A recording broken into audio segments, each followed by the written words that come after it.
இது ஆய்வரங்கம். நான் மிகவும்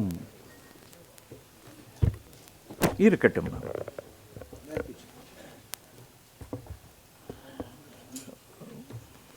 எண்ணி இனியும் பொறுக்க முடியாது என்பதற்கு பொறுத்து கொள்ள முடியாது என்கிற உணர்வில்தான் இந்த ஆய்வரங்கத்தை ஏற்பாடு செய்ய சொன்னேன். இது சமஸ்கிருதத்திற்கு தமிழின் கொடை என்கிற தலைப்பு. தமிழர்களுக்கு இது பற்றிய அக்கறை இல்லை. இது கொடை என்று போடுவதற்கு கூட எனக்கு விருப்பமில்லை. கொடு என்றால் வளைந்தது என்று பொருள், கொடுக்கு என்பது வளைந்ததுன்னு பொருள், கோடு என்பதே வளைந்தது என்று பொருள். கொடை என்பது இப்படி வளைத்து கொடுக்கிறது என்கிற பொருளில் வளைகிறதை தொடக்கத்தில் ஒரு 3 இலக்கம் ஆண்டுகளுக்கு முந்தி பித்தகாந்தரபஸ் எரெக்டஸ் என்கிற நிமிர்ந்த குரங்கு மாந்தன் அப்படி வளைத்து கொடுத்த அந்த காட்சி தான் கொடு என்கிற வளைவில் வந்தது கொடை என்பது. இது நான் சொல்லப்போகிற தலைப்பில் கொடை என்று போடுவது கூட எனக்கு விருப்பம் இல்லை. அதை ஈவுன்னு சொல்லணும். ஈவு என்கிறது நாட்டுப்புற கலப்பு மொழியில் சொன்னால் பிச்சை போடுறது. சமஸ்கிருதத்துக்கு பிரி ஈகு பிரி ஈகு இகு பிரி ஈகல் பிரி, அதில் தான் பகை என்கிற சொல் வந்தது. ஈ என்ற இந்த குரங்கு, இந்த மாந்த குரங்கு அந்த இன்னொரு குரங்கிடம் உன்னிடம் இருக்கிற அந்த இறைச்சியை பிரித்து எனக்கு கொடு, ஈ என்று சொன்ன அந்த வடிவம்தான் ஈனு என்கிற அந்த வடிவம்தான் ஈவு, ஈகை, எல்லாவற்றுக்கும் அதுதான். அந்த ஈன் என்கிறது தான் அங்கே ஜீன் என்று போகிறது, ஜன் என்று போகிறது, ஜன என்று போகிறது. சரி, இது கொடை இல்லை, ஈவு. அதுபோல் வளைத்து வாங்குகிறது என்கிற இந்த பொருளில் தான் வங்கு என்பது வளைவு, வாங்கு என்பது இப்படி வாங்கிறது, கொடுக்கிறது இப்படி கொடுக்கிறது. இது நான் சொல்கிறது ஈவு. சமஸ்கிருதத்துக்கு தமிழின் கொடை என்கிற இந்த ஆய்வரங்கத்தினுடைய முழு தகுதியுடைய, ஆற்றலுடைய, ஒரு துறவு மனப்பான்மையுடைய, போராட்ட உணர்வுடைய, இந்த மண்ணையும் மக்களையும் மொழியையும் காக்க வேண்டும் என்கிற முழு அக்கறையுடைய எனக்கு தலைவராக இன்றைய நிலையில் எனக்கு பொடியலன் தான் படுகிறார். உங்களுக்கு தெரியாது, நான் ஒரு 50-55 ஆண்டுகளாக மிகச் சிறுவராக அவர் இருக்கிற பொழுது, சிறுவன் என்று சொல்லக்கூட எனக்கு அச்சமாக இருக்கிறது. இன்றைக்கு காலையில் பல வகையான இக்கட்டில் இருக்கிறார். காலையில் ஒரு ஆர்ப்பாட்டத்தில் கலந்து கொள்கிறேன் என்று அறிவிக்கிற பொழுது வியப்பாக இருக்கிறது.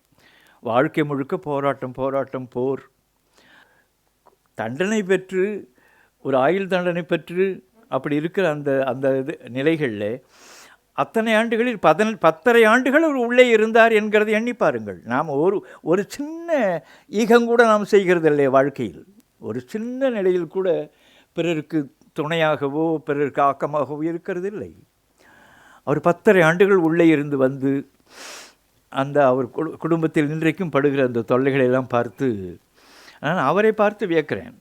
தமிழர்கள் எவ்வளவு இழிவானவர்கள் என்பதற்கு பாவலரர் ஐயா அவர்களுடைய வாழ்ந்த முறை, அந்த முறையில் அவருக்கு யாருமே திரும்பி பார்க்காமல் அவர் தன்னந்தனியராக போரிட்ட அந்த வகையை ஒரு 25 ஆண்டு காலம் அவரோடு மிக நெருக்கமாக எண்ணி அவரையே உற்று பார்த்ததில்தான் எனக்கு விளங்கினது தமிழர்கள் என்று. அவர் தமிழர்களை பற்றி மிக ஆழமான அறிவுடையவர் அவர். எனக்கு தெரியும் இந்த தமிழன் என்றைக்கும் உருப்பட மாட்டான் என்பது. தனக்கும் உதவான், தமிழுக்கும் உதவான், தன்னின நன்மைக்கும் நாட்டுக்கும் உதவான், திருப்பம் இல்லாமல் சென்ற திசையிலே தேடியும் ஓடியும் தேம்பியும் திரிவான், இருப்பினும் ஒரு கை பார்த்திடலாம். எனக்கு தெரியும் இந்த தமிழன் இம்மியும் உருப்பட மாட்டான் என்பது. மினுக்கு தெரிந்துள்ளான், மெழுக்காய் தெரிவான், மெப்புக்கை உழைப்பான், உப்புக்கு மலைவான், காயினும் காய்வான், நனையினும் நனைவான், கடுமையாய் உதைப்பார்க்கு அடிமையாய் கிடப்பான், ஆயினும் ஒரு கை பார்த்திடலாம், அவன் அடிமை குழியை தூர்த்திடலாம், இவன் இழிவினில் ஒரு துளி தீர்த்திடலாம். அவர் பட்ட பாட்டில் இவர்களை நம் தமிழ் இனத்தை நன்றாக உணர்ந்துதான் அவர் பல பதிவுகளை செய்துவிட்டு போனார். இதில் அவர் இன்றைக்கு 45-46 ஆண்டுகளுக்கு முந்தி இதை போலவே இருக்கிற ஒரு கருத்தரங்கத்துக்கு தமிழ், சமஸ்கிருதம் மற்றும் பிற இந்திய மொழிகளின் ஆராய்ச்சி நிறுவனத்தில் என்னுடைய 7 சொற்பொழிவுகள் நடக்கிற அந்த காலத்தில் அவர் நிலைத்த தலைவராக இருந்தார். இப்பொழுதும் ஓரிரு அத்தகைய வடிவங்கள் சமஸ்கிருதத்துக்கு ஆக்கமான வடிவங்கள் வந்திருக்கக்கூடும். அந்த காலத்தில் சமஸ்கிருத கல்லூரியிலிருந்து பேராசிரியர்கள் எல்லாம் வந்தார்கள், குறும்புகள்லாம் பண்ணார்கள். ஆனால் அவர் என்ன தலைவர் என்கிற முறையில் அவருடைய நடவடிக்கையை 45 ஆண்டுகளுக்கு முந்தி அவர் பேசுகிறார். 50 ஆண்டுகளுக்கு முந்தி, 42 ஆண்டுகளுக்கு முந்தி. இது அரசு நிறுவனமாக அந்த அரங்கமாக இருக்கிறதுனால் நான் அமைதியாக இருக்கிறேன், இல்லை என்றால் உங்களுக்கு நடக்கிறது வேறவாக இருக்கும், உங்களுக்கு நடப்பது வேறுவாக இருக்கும், நான் அமைதியாக இருக்கிறேன் என்று சொல்கிறார். அந்த அந்த சீனிவாச சாஸ்திரி அவர்களெல்லாம் கொதித்தார்கள். சமஸ்கிருதத்தை பற்றி நான் பேசுகிற பொழுது அதற்குரிய நிலைகளில் தான் அவர் அடுத்த கூட்டத்தில் இருந்து தான் அப்பாதுரையார் போன்றிருக்கிற அந்த ஒவ்வொரு பல்கலைக்கழகத்தினுடைய துணைவந்தால் தமிழ்துறையினுடைய தலைவர்களையெல்லாம் அழைத்தார்.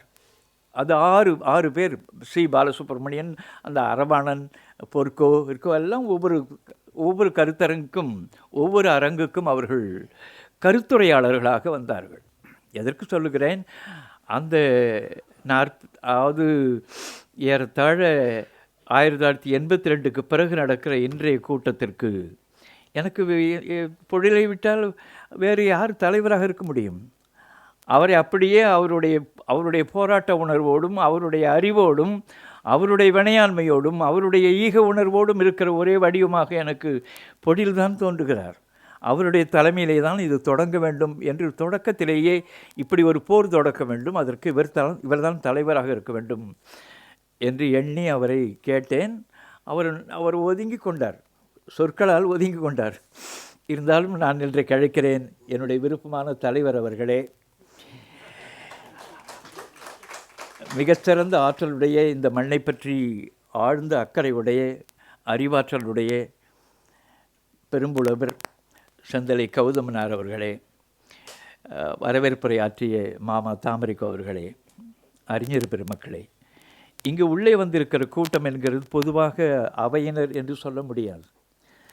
அனைவரும் மிக ஆழ்ந்த தெளிவான நிலையில் இருக்கிறவர்கள், அறிவார்ந்தவர்கள். மிகப்பெரிய உள்ளங்களெல்லாம் இங்கே இருக்கிறதும் மிகப்பெரிய அறிவாண்மை உடையவர்கள் இருக்கிறதும் எனக்கு தெரிகிறது. அப்படி தான் பிள்ளைகளில் வந்திருக்கிற பலரும் அறிவு தேடலோடு வந்திருக்கிற முகங்கள். உங்களை அவரையும் நெஞ்சும் பணிந்து உண்மையாகவே உங்கள் நெஞ்ச கால்களில் விழுந்து இந்த அரங்கத்திற்கு வந்திருப்பது பற்றி நான் பெரிய மகிழ்ச்சியோடு தொடங்குகிறேன். இப்போ அவ்வு என்ற சேர்னு பொருள், பற்றுதல்னு பொருள். அவ்வான்னா பற்றுதல், இந்த வாய் அமைப்பு இருக்கிறது, அதுபோல் அவா என்கிறது. அவை என்கிறதும் சேர்க்கை என்றுதான் பொருள். இது சவை என்று ஆகும். அமம் என்கிறது சமம் என்றாகும், அந்தி என்கிறது சந்தி என்றாகும், அமர் என்கிறது சமர் என்றாகும், அரண் என்கிறது சரண் என்றாகும், அவை என்கிறது தான் சவைன். சபை நடுவே என்று ஔவையார் பாட்டில் இருக்கிறது. சபை நடுவே என்கிறது ஏதோ ஒரு சபையை திருத்தி போட்டது போல் நினைக்க வேண்டாம். அவைக்கு அடுத்தபடி சபை, அதுவும் பிறகு சபைன்னு ஆனது பிராகிருதத்தில். அதை சபான்னு அவனு சொன்னான். இப்படி நான் சொல்கிறது சில ஆயிரம் சொற்களை சொன்ன பிறகுதான் உங்களுக்கு இது சமஸ்கிருதம் என்கிறது என்ன என்றே உங்களுக்கு தெரியும். அதில் ஒரு தொடக்கத்தில் சிலவற்றை போட்டு அதாவது உங்கள் உள்ளே நெஞ்சத்தில் போட்டு விட்டு போவதற்காக நான் இங்கே முன்னே இருக்கிறேன். அண்ணல் அம்பேத்கர் அவர்கள் இதெல்லாம் இன்றைக்கு 40-50 ஆண்டுகளுக்கு முன்னே தெளிவுபடுத்தி விட்டார்கள் அறிவுலகம். இதில் இன்னும் தமிழர்களுக்கு இந்த செய்திகளை இன்னும் போகவில்லை. அவர் மறைக்கப்பட்ட மண்ணின் வரலாறு என்று ஒரு நூல் எழுதியிருக்கிறார் அம்பேத்கர் அவர்கள். அதில் ஒரு மிக நீண்ட செய்தி அது. அதனுடைய அந்த கரு என்ன என்றால், இந்நாட்டில் 2 இனங்கள் தான் இருக்கின்றன நீங்கள் ஒன்று சும்மா அவர் அறிவு நேரு போல் 300 மடங்கு அறிவுடையவர் அவர். அம்பேத்கர் என்கிறவர் நேரு போல் இருக்கிற அறிவில் ஒரு 100 மடங்கு அறிவுடையவர். நீங்கள் அதற்கு இணையாக ஒரு அறிவையே சொல்ல முடியாது இந்த நாட்டில். படிப்பு படிப்பு படிப்பு படிப்புன்னு படித்தது மட்டுமல்ல, சிந்தனை சிந்தனை ஆழமாக இருக்கிற ஆய்வறிவு. அதை அவருடைய இன நெருக்கடி தான் அவரை அப்படி உருவாக்கினது. அவர் சொல்கிறார், அவருடைய ஆய்வில் அவர் கட்பட்டது, அவருடைய பெரும் படிப்பில், இந்த நாட்டில் 2 இனங்கள் தான் இருக்கின்றன. ஒன்று ஆரிய இனம். அடுத்த வரி எழுதுகிறார், அதாவது வந்தேறிய அயலினம். ஒரு இனம் இருக்கிறது, அது ஆரிய இனம்.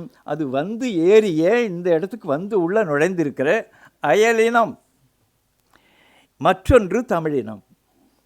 அதாவது இங்கேயே தோன்றி இங்கேயே வாழ்ந்து வரும், தொன்று தொட்டு நின்று வரும் பழம்பேரினம் என்று எழுதுகிறார். இது இது போதும். இது அம்பேத்கருடைய முடிவு, அம்பேத்கருடைய ஆய்வினுடைய தெளிவு. அதில் 145 ஆண்டுகளுக்கு முந்தைய ஆங்கிலேயன் இங்கு நம்மை ஏமாற்றி ஒட்டுமொத்தமாக இந்த 56 தேசங்களாக இருந்த நாட்டை எல்லாவற்றையும் பொறுக்கி தின்பதற்காக ஒருங்கிணைத்து தன்னுடைய குழுமங்களுக்காக பயன்படுத்தி நாடு முழுமைக்கும் ஒரே எல்லையின் கீழே அது கொண்டு வந்து விட்டால் இது விரைவாக இங்கிருந்து சுரண்டி போகிறதுக்கு வழியாகுமே என்பதற்காக தான் இந்த ஏற்பாட்டை நாட்டை எல்லாம் ஒன்று சேர்த்தான். அதை அப்படியே பிடிங்க, அப்படியே அவனிடம் கொடுத்து விட்டு போய்விட்டான். அவன்னா யார்? இன்றைக்கு ஆளுகிறவன். அவனிடம் கொடுத்து விட்டு போய்விட்டான். 145 ஆண்டுகளுக்கு முந்தி ஆங்கிலேயருடைய கல்வி அறிக்கை வருகிறது. 1880 நீங்கள் எண்ணி பாருங்கள். 1980 ஆங்கிலேயருடைய கல்வி அறிக்கை ஒன்று நெகிழ்ச்சித்தன்மை, சுருக்க அமைப்பு, வளக்கொழிப்பு ஆகியவற்றுடனான இந்திய நாட்டின் பண்டைய மொழி ஆகிய, ஆங்கிலேயனுடைய வரி இது, பண்டைய மொழி ஆகிய சமஸ்கிருத மொழியின் அறிவு வளங்கள் இந்நாட்டு மக்களிடையேயான புதுமை மெளிரும் அறிவு விரவுதல் சார்ந்த புரிதலுக்கு பரவலுக்கு மிக பொருந்தியனவாக உள்ளன என்று ஒரு அறிக்கை தொடங்குகிறது. ஆங்கிலேயர்களை எப்படி அவர்கள் ஏமாற்றி கைவகைப்படுத்தி இப்படி சொல்ல வைத்திருக்கிறார்கள் என்கிறதிலே ஆரியருடைய வலிமை தெரிகிறது. சரி, 100 ஆண்டுகள் கடந்து இந்த இந்திய அரசு என்கிறது மிக கொடுமையானது. நீங்கள் எண்ணி உங்களுக்கு என்ன என்றே நமக்கு தெரியாது. எப்படியாவது ஒட்டுமொத்தமாக இந்த 145 கோடி ஐயா சொன்னார்களே, அதில் எப்படியாவது ஒரு 149 கோடி பேர் முட்டாள்கள் இருக்கிறான். அவர்களை நாம் சொன்னால் ஏற்றுக்கொள்வார்கள். அவனுடைய வாழ்க்கைக்காக அலைகிறான். இதை பயன்படுத்தி கொண்டு மிக நுட்பமாக அரசுகள் இயங்குகின்றன. சரி, இதில் 100 ஆண்டுகள் கடந்து இந்திய அரசு இந்த ஒரு மாந்தவள மேம்பாட்டுத்துறை ஒரு துறை வைத்திருக்கிறான். அதனுடைய ஆண்டறிக்கை இது நான் சொல்கிறது 100 ஆண்டுகள் கழித்து. நீங்கள் இதெல்லாம் நாம் சரியாக பார்க்கறது இல்லை. நம் பண்பாட்டு மரபு நிலைகளை பேணி காத்து வரவும், அவற்றுக்கு மதிப்பேற்றி பாராட்டவும், அனைத்து நாட்டு ஒப்பிணக்கம், நம் நாட்டு தேசிய ஒருமைப்பாடு ஆகியனவற்றை மேம்படுத்தவும், சமஸ்கிருத மொழியில் இன்றியமையா தேவையினை அடையாளம் கண்டு அதன் ஒத்தேற்று சமஸ்கிருதம் கற்பிப்பு, கற்றல் முதலியவற்றின் மேம்படுத்தும், வளர்ச்சி ஆகியவற்றுக்கென இந்திய அரசால் பல வகையான திட்டப்பாடுகள் அறிமுகப்படுத்தப்பட்டுள்ளன என்று 100 ஆண்டுகள் சென்று இவர்கள் விழிப்பாக இருக்கிறார்கள். இது 1996-97 ஆண்டறிக்கையில் இந்திய ஒன்றிய அரசு அந்த மாந்தவள மேம்பாட்டுத்துறையினுடைய அறிக்கையில் சமஸ்கிருதம் வெறும் செம்மொழி மட்டுமே அன்று, அது ஒரு மொழியே இல்லை, செம்மொழி மட்டுமே அன்று, நம் நாட்டினுடைய பண்பாட்டு மரபை உள்ளடக்கி வைத்திருக்கின்ற சேமக்கடங்கும் ரெபாசிட்டரி ஆகும். எனவே இம்மரபை பேணி காத்தலும் பரவலுற விளம்பரப்படுத்தலும் மேம்படுமாறு வளர்த்தெடுத்தலும் கட்டாய தேவையாகிறது என்று அதற்கான முயற்சி. அதற்காக அது பேசப்பெறுகிற மொழி இல்லை, அது பேச தெரிஞ்சவங்க ஒருவனும் இல்லை, எல்லாருமே ஏமாந்திருக்காங்க. 145 கோடியில் ஒரு சில பேரை விட்டுட்டு எண்ணி பார்த்தா பேசுகிறதுக்கு ஒரு ஆளும் இல்லை, பேசுகிறதுக்கு தெரியாது, பேச்சு மொழி அது இல்லை. அப்படின்றதுக்கு சமஸ்கிருதத்துக்கு தொடர்பாக அதற்காக என்ன செய்கிறார்கள், இதை நேரடியாக முதலாக செய்துவிடக்கூடாது என்பதற்காக. அதுக்காக இந்தி, இதெல்லாம் விளக்கம் சொன்னால் பெரிய பெரிய கதை. அது இந்தி என்கிறது ஒரு மொழி இல்லை. அதனால தான் வடநாட்டில் இப்போ அடிக்க தொடங்கிட்டான். மராட்டியெல்லாம் இந்தி பேசாதரா, மராட்டி பேசுகிறான், அடிக்கிறான். பெண் எடுத்து செருப்படுத்து அடிக்கிறான். பல வகையான கலவரங்கள் நாட்டில் தொடங்கி விட்டன. மராட்டியில் பேசு, ஏதோ ஒன்று மராட்டியை கிண்டலாக பேசிட்டாலும் அடிக்கிறான். ஒரு 10 பேர் கூடி அடிக்கிறான் மராட்டியில். இன்னும் இந்த உணர்வு இங்கே வரல. சரி, இது தொடர்பாக இருக்கிற இது ஒரு மொழி இல்லை. அப்படி ஒரு மொழி இல்லை என்கிறது மிக தெளிவாக பிராமணர்களுக்கு தெரியும். அது பேசப்படாத மொழி என்று தெரியும். ஆனால் அது தொடர்பாக இருக்கிறது பிடித்து கொண்டு வருகிற அந்த அழகு தான் பெரிய வியப்புக்குரியது. சரி, இது இன்றைய ஆட்சி நிலையில் இதை முன்மைப்படுத்துவதற்கு முதலாக இந்தி என்கிற ஒரு மொழி என்று சொல்லி 80 மொழிகளினுடைய கூட்டது. இந்த நாட்டினுடைய 80 மொழிகளினுடைய கூட்டு ஒட்டு மொத்தமாக அதில் திணிச்சு இந்தின்னு ஒரு மொழியை. எனவே இனி இந்தியை பேசாதரான்னு உரைச்சா அவன் எந்த மாநிலத்துக்கும் ஓட முடியாது இந்த நாட்டில். அது ஆழமாக நாம் தெரிந்து கொள்ளணும். இந்தி பேசுகிற ஒரு தனி மாநிலம் இல்லை, அது ஒரு கூட்டு மொழி. அதை எதற்கு செயற்கையாக செய்தது, இந்தியை செய்தது என்றால், அடுத்த படிநிலைகளில் சமஸ்கிருதம் தான் இந்த நாட்டினுடைய மொழி, இதனுடைய தலைமை மொழி, இந்த நாட்டில் ஆட்சி மொழி, இதான் அலுவல் மொழி என்று சொன்னால் வாயை திறக்கிறதுக்கு ஒரு நாயும் இருக்காது இந்த நாட்டில். எனவே தான் மிக தெளிவாக இந்தி திணிப்பு 1937 நின்று அது தொடங்கினது. சரி, இதனுடைய தொடர்ச்சியில் நான் ஒன்று சொல்லி தொடங்க விரும்புகிறேன் இந்த நாளுக்காக. இன்னும் குழந்தை கத்துது. இது 3 லட்சம் 4 லட்சம் 5 லட்சம் ஆண்டுகளுக்கு முந்தி யாரை பார்த்து கத்துது? அம்மாவை பார்த்து கத்தனது. இதை தொல்காப்பியன் 2700 ஆண்டுகளுக்கு முந்தி பதிவு செய்கிறார். வியப்பாகும். அது குழந்தை அம்மாவை பார்த்த உடனே அது குழந்தைக்கு என்ன ஆகும்? என்ன கத்துது. இந்த என்கிற அந்த கத்தல் தான்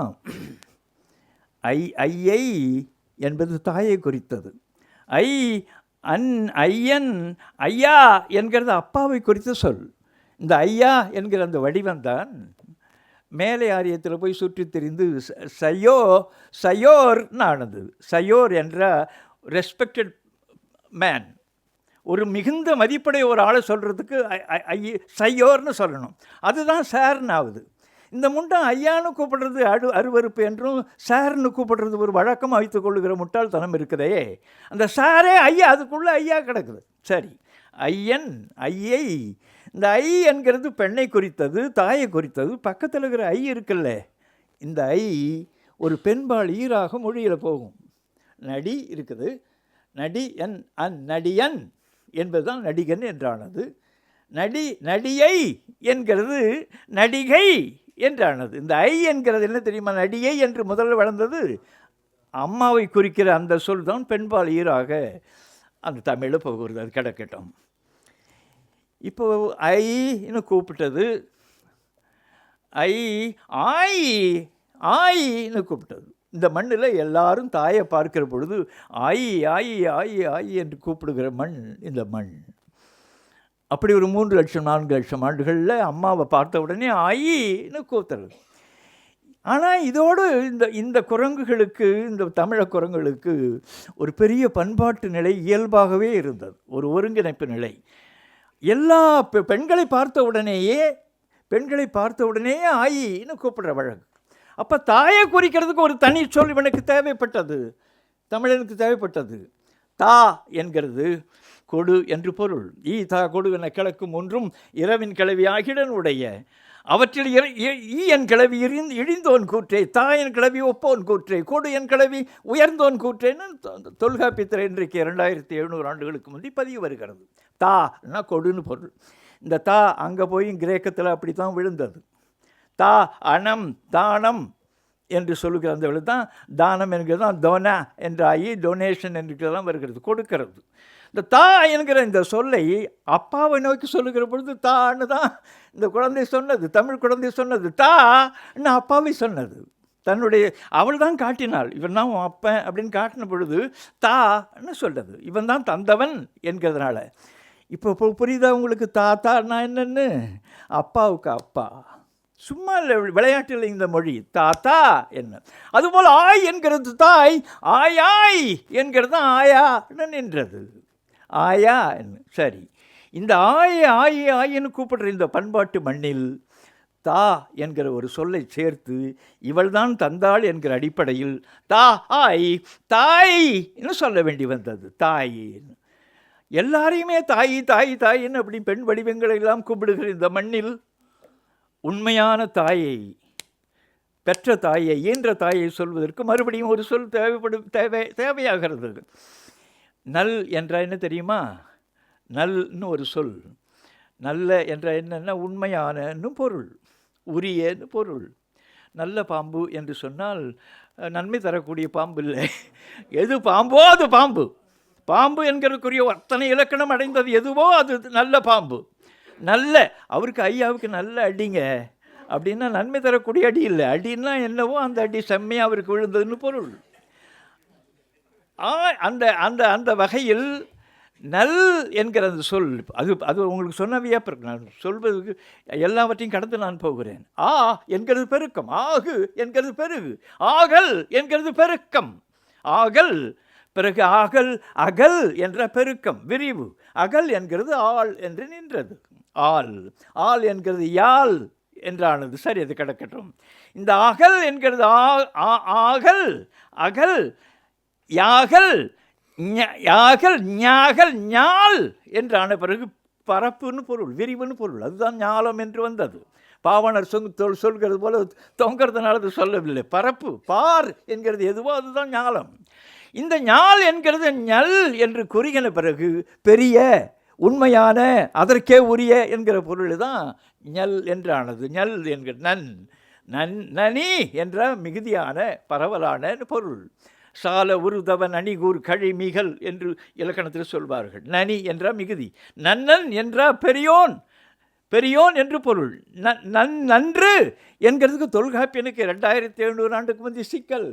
அது என்ன பெரிய குறிக்கிறது? நன்று என்கிறது நன்மைதானே, இது பெருமையை குறிக்கிறது, பெரிய நிலையை குறிக்கிறது என்ற உடனே சரி அது உரியலில் கொண்டு வந்து போட்டு நன்று பெரிதாகும் போட வேண்டியிருக்கிறது. நன் என்கிறது. நான் சொல்கிறது நல் என்கிற அந்த சொல் நல் தாய், நற்றாய் என்ற பெற்ற தாய், தாய். அதன் பிறகு நற்றாயின்னு வந்த அந்த படிநிலைகள் எல்லாம் மிக மிக வியப்புக்குரியது. அதனுடைய நீண்ட நெடுங்கால நம்முடைய மொழியினுடைய அமைப்பை காட்டுகிறது. அது சரி, இதைத்தான் தாய்மொழி என்று இன்றைக்கு சொல்கிறது. மொழி என்று என்னன்னு தெரியுமா? முதலாக தோன்றின மொழி என்கிறதுனாலே இதற்கு தமிழ் மொழி என்று பெயர் இல்லை. இதற்கு மொழி என்று மட்டும்தான் பெயர் இருந்தது. மொய் கலத்தல், முயங்குதல், கலத்தல், ஒன்று சேர்தல், எல்லா சொற்களும் அது தொடர்பாக இருக்கிற எல்லா கூறுகளும் கலந்த ஒரு தொகுதி இருக்கிறதே அதுக்கு முழுதன் கிளவி எஞ்சா பொருட்டேன் நான் தொல்காப்பியன். முழு என்கிறது தான் மொழினாயி, மொழினானது. இந்த தமிழுக்கு முதல் பெயர் மொழி என்கிறதே தான். நான் இப்பொழுது சொல்கிறது தன்னுடைய தாய் என்கிறதுக்காக தா போட்டானே, அதே போல தான் தம் அப்பாவை குறிக்கிற பொழுது எல்லாரையும் தான்னு சொல்லுகிற நிலையில் தம் தா என்று சொல்ல வேண்டியது. அதுதான் தந்தையானது. தம் என்கிற அடை போட்டு பிற மொழிகள் இங்கிருந்து திரிபடைந்து பல்வேறு வகையான கோணங்களிலே வேறு வகையான திரிபு மொழிகளாக ஆகிக்கொண்டே போகிற பொழுது தன்னுடைய மொழியை குறிக்கிறது தான் தம் மொழி என்று இவன் சொன்னான். தம்மொழி என்கிறது தான் தம்மொழி. தமிழி என்கிறதுல மொழி என்கிறதே உள்ள கிடக்கிறது. தமிழ் மொழி என்கிறதே கொஞ்சம் மிகை. தமிழ் என்கிறது சரி, அது கிடக்கட்டும். இதில் இந்த தாய் குழந்தையை பால் ஊட்டுகிற அந்த நிலையில் என்று அவளுக்கு அந்த குழந்தைக்கு ஊட்டுகிறாளே அந்த மொழி தான் தாய்மொழி. தாய்மொழி என்கிறது இதை ஆங்கிலேய மதர் டங்குன்னு சொல்லுவான். மதர் டங்குன்னா அம்மா நாக்கு. இந்த நா என்கிறதே மொழி என்கிறதுக்கு அந்த கூறில் திருவள்ளுவர் பயன்படுத்துகிறார். யாகாவாராயினும் நாகாக்க காவாக்கால் சோகாப்பர் சொல் இழுக்கப்பட்டு எதை காத்து கொள்ளவில்லையானாலும் தமிழர்களே நீங்கள் உங்களுடைய மொழியை காத்து கொள்ளுங்கள் என்று அவர் கட்டளையிடுகிறார். யாகாவாராயினும் நாகாக்க காவாக்கால் சோகாப்பர் சொல்லிடு. சோ என்கிறது என்ன தெரியுமா? ஓ என்கிறது மேல், சோ என்கிறது உயர்ந்த மதில். உயர்ந்த மதில், உயர்ந்த மதில் கட்டின, கோட்டை கட்டின, உள்ளே கிடக்கிற சிறை, நீ அடிமை சிறையிலே கிடப்பாய். இந்த தொடர்பாக இருக்கிற சோபட்டினம் என்று மரக்காணத்துக்கு இருக்கிற பெயர் சோபட்டினம் என்கிறது அந்த மதில் என்கிறது. அதுக்கு உள்ளால மாட்டிக்குங்கடா எல்லாம் அப்படின்ற குறிப்பே உள்ள சொல்கிறார்.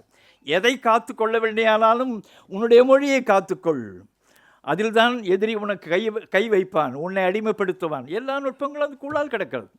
அதனால தான் இன்னும் 600 பேர் உரை எழுதி கொண்டே கிடக்க வேண்டியிருக்கிறது திருக்குறளுக்கு. எல்லாவற்றையும் சொல்லிவிட்டு போனார். அது தன்னுடைய வேலையை முடிக்கிற வரைக்கும் திருக்குறள் இங்கே பேசப்பெறும். இன்னும் 2000 ஆண்டுகளானாலும் அது அப்படி எழுதியிருக்கிறார். யாகாவாராயினும் நாகாக்க காவாக்கால் சோகாப்பர் சொல் எடுக்கப்பட்டு. சரி, இன்று இதை நாம் நினைக்க வேண்டியது என்கிறது. இன்றைக்கி பன்னாட்டு தாய்மொழியினுடைய நாள். இந்த மக்கள் தொகை கணக்கெடுப்பில் மக்களுடைய தங்கள் தாய்மொழி என்ற கணக்கில் இந்த நாட்டில் சொன்ன கணக்கு 19,569 மொழிகள் தாய்மொழிகள் என்று சொல்லப்பட்டிருக்கின்றன. கணக்கில் ஆய்வு செய்ததில் இந்த மொழி என்கிற தனித்தகுதி பெற்றதாக அந்த அறிஞர்கள் எல்லாம் முடிவு பண்ணதில் 1369 மொழிகள் முடிவு பண்ணியிருக்கிறார்கள். இதில் ஒருவன் அந்த மேலை அறிஞர்களுக்கெல்லாம் ஒரு கருத்து என்ன என்றால் இந்தியாவை பார்த்த வியப்பு.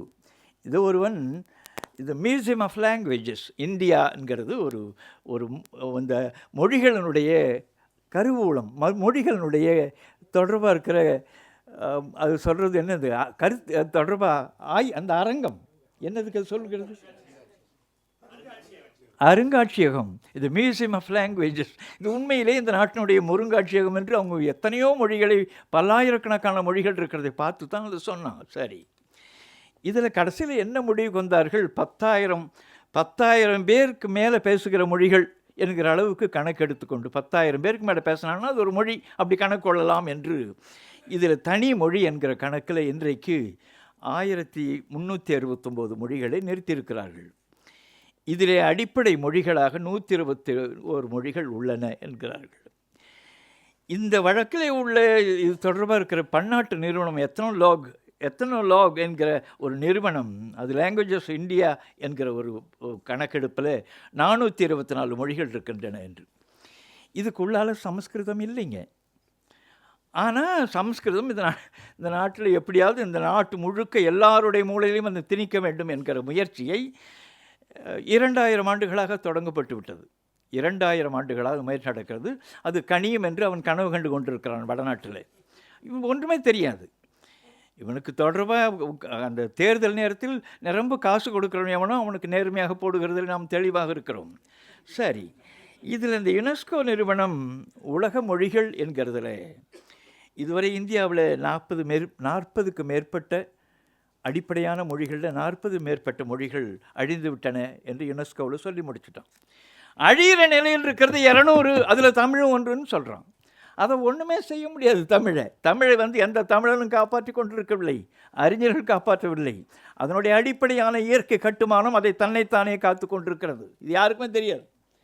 தானே அதனுடைய கட்டுமானம் தமிழர்களுடைய போராட்டங்களாலும் மற்றவர்களால் காக்கப்படவில்லை. அதனுடைய கட்டுமானமே அப்படி இருக்கிறது. நான் 50 ஆண்டுகளாக அந்த சுவையை பார்த்து வந்திருக்கிறேன். இந்த அத்தனையும் அழித்து விட வேண்டும் என்பதற்காக இந்த சமற்கிருதத்துக்கு சார்பான கூட்டம், சமற்கிருதம் தெரியாத கூட்டம், சமற்கிருதம் பேச தெரியாத கூட்டம், சமற்கிருதத்தில் படிக்க தெரியாத கூட்டம், அது தொடர்பாக எவ்வளவோ செய்திருக்கிறது. ஒரு பெரிய ஏமாற்று. இது என்ன செய்வார்கள் அவருடைய தன்மையில் என்கிறது நான் ஒரு சான்று சொல்கிறேன். ஃபிசிக்ஸ்னு ஒரு நூல், இப்போ 150-200 ஆண்டுகளுக்கு முந்தி கலைச்சொல் பற்றிய ஆய்வில் நான் பார்க்கிற பொழுது ஃபிசிக்ஸுக்கு என்ன போட்டிருக்கிறான்னு முதல்ல பார்த்தேன். சஞ்சீவ்நாத சாஸ்திரின்னு ஒரு புத்தகத்தை எடுத்தேன். அதில் அண்டபிண்ட வியாக்கியானம் ஃபிசிக்ஸுக்கு, the principles of practice of medicine, ஈழநாட்டினுடைய மாணிப்பாயினுடைய அங்கே இருக்கிற அந்த பகுதி வெளியீடு, வைத்தியாகரம், the science and the art of surgery, இரண வைத்தியம், த ப்ராக்டிஸ் ஆஃப் மெடிசன் வைத்தியம், அனலிட்டிக்கல் கெமிஸ்ட்ரி, விவேதன ரசாயன நூல், அனட்டமி ஃபிசியாலஜி அண்ட் ஹைஜீன், அங்காதிபாத சுகரண உருபாவத நூல். எப்படிங்க தமிழ் படிக்கத்தான் இவன் படிப்பான்? அவனை குட்டிச்சோவரை ஆக்கணுன்றதுக்காக தலைப்பு கொடுக்கலாம். நான் சொல்கிறது முதல்ல வந்திருக்கிற அனட்டமி ஃபிசியாலஜி அண்ட் ஹைஜீன் 1852 அந்த நூல் வருது. அதை தமிழில் பெயர்க்கணும் என்று ஆங்கிலேயம் சொல்கிறான். உடனே எங்கள் கூடிக்கொண்டு அவன் தான் அறிவாளி அந்த காலத்தில். அந்த முட்டாள் அங்காதிபாத சுகரண வாத உர்பாவன நூல் முடிஞ்சு போச்சு. ஹியூமன் அனட்டமி கிரே என்கிறவன் எழுதினது, டாக்டர் பவர்னர் எழுதினது, டாக்டர் சுமித் எல்லாம் கூடி எழுதின ஒரு அறிவு நூல் 1872.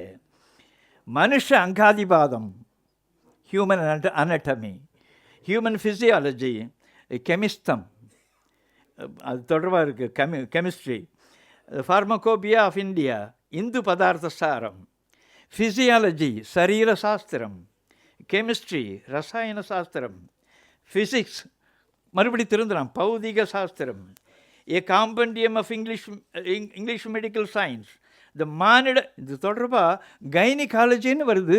அது ரங்கூனில் போய் வெளியிடுறானுங்க. அந்த ரங்கூன் மக்களுக்கு கூட ஒன்றும் புரியல. அது ரங்கூனில் 1909 வெளியிடப்படுகிறது. மானிட மர்ம சாஸ்திரம் அல்லது சிசு உற்பத்தி சிந்தாமணி, கைனிகாலஜி, சரி, கெமிஸ்ட்ரி, இது ஜியாமெட்ரி, சேத்திர கணிதம், இதற்கென்று இருக்கிற தொடர்பாக இருக்கிற ஒரு கூட்டம் சேலத்தில் ஒரு இது தொடர்பாக இருக்கிற கலைச்சொல் தொடர்பாக இருக்கிறதுக்காக இதழ் வெளியிடுகிற பொழுது ஆனஸ்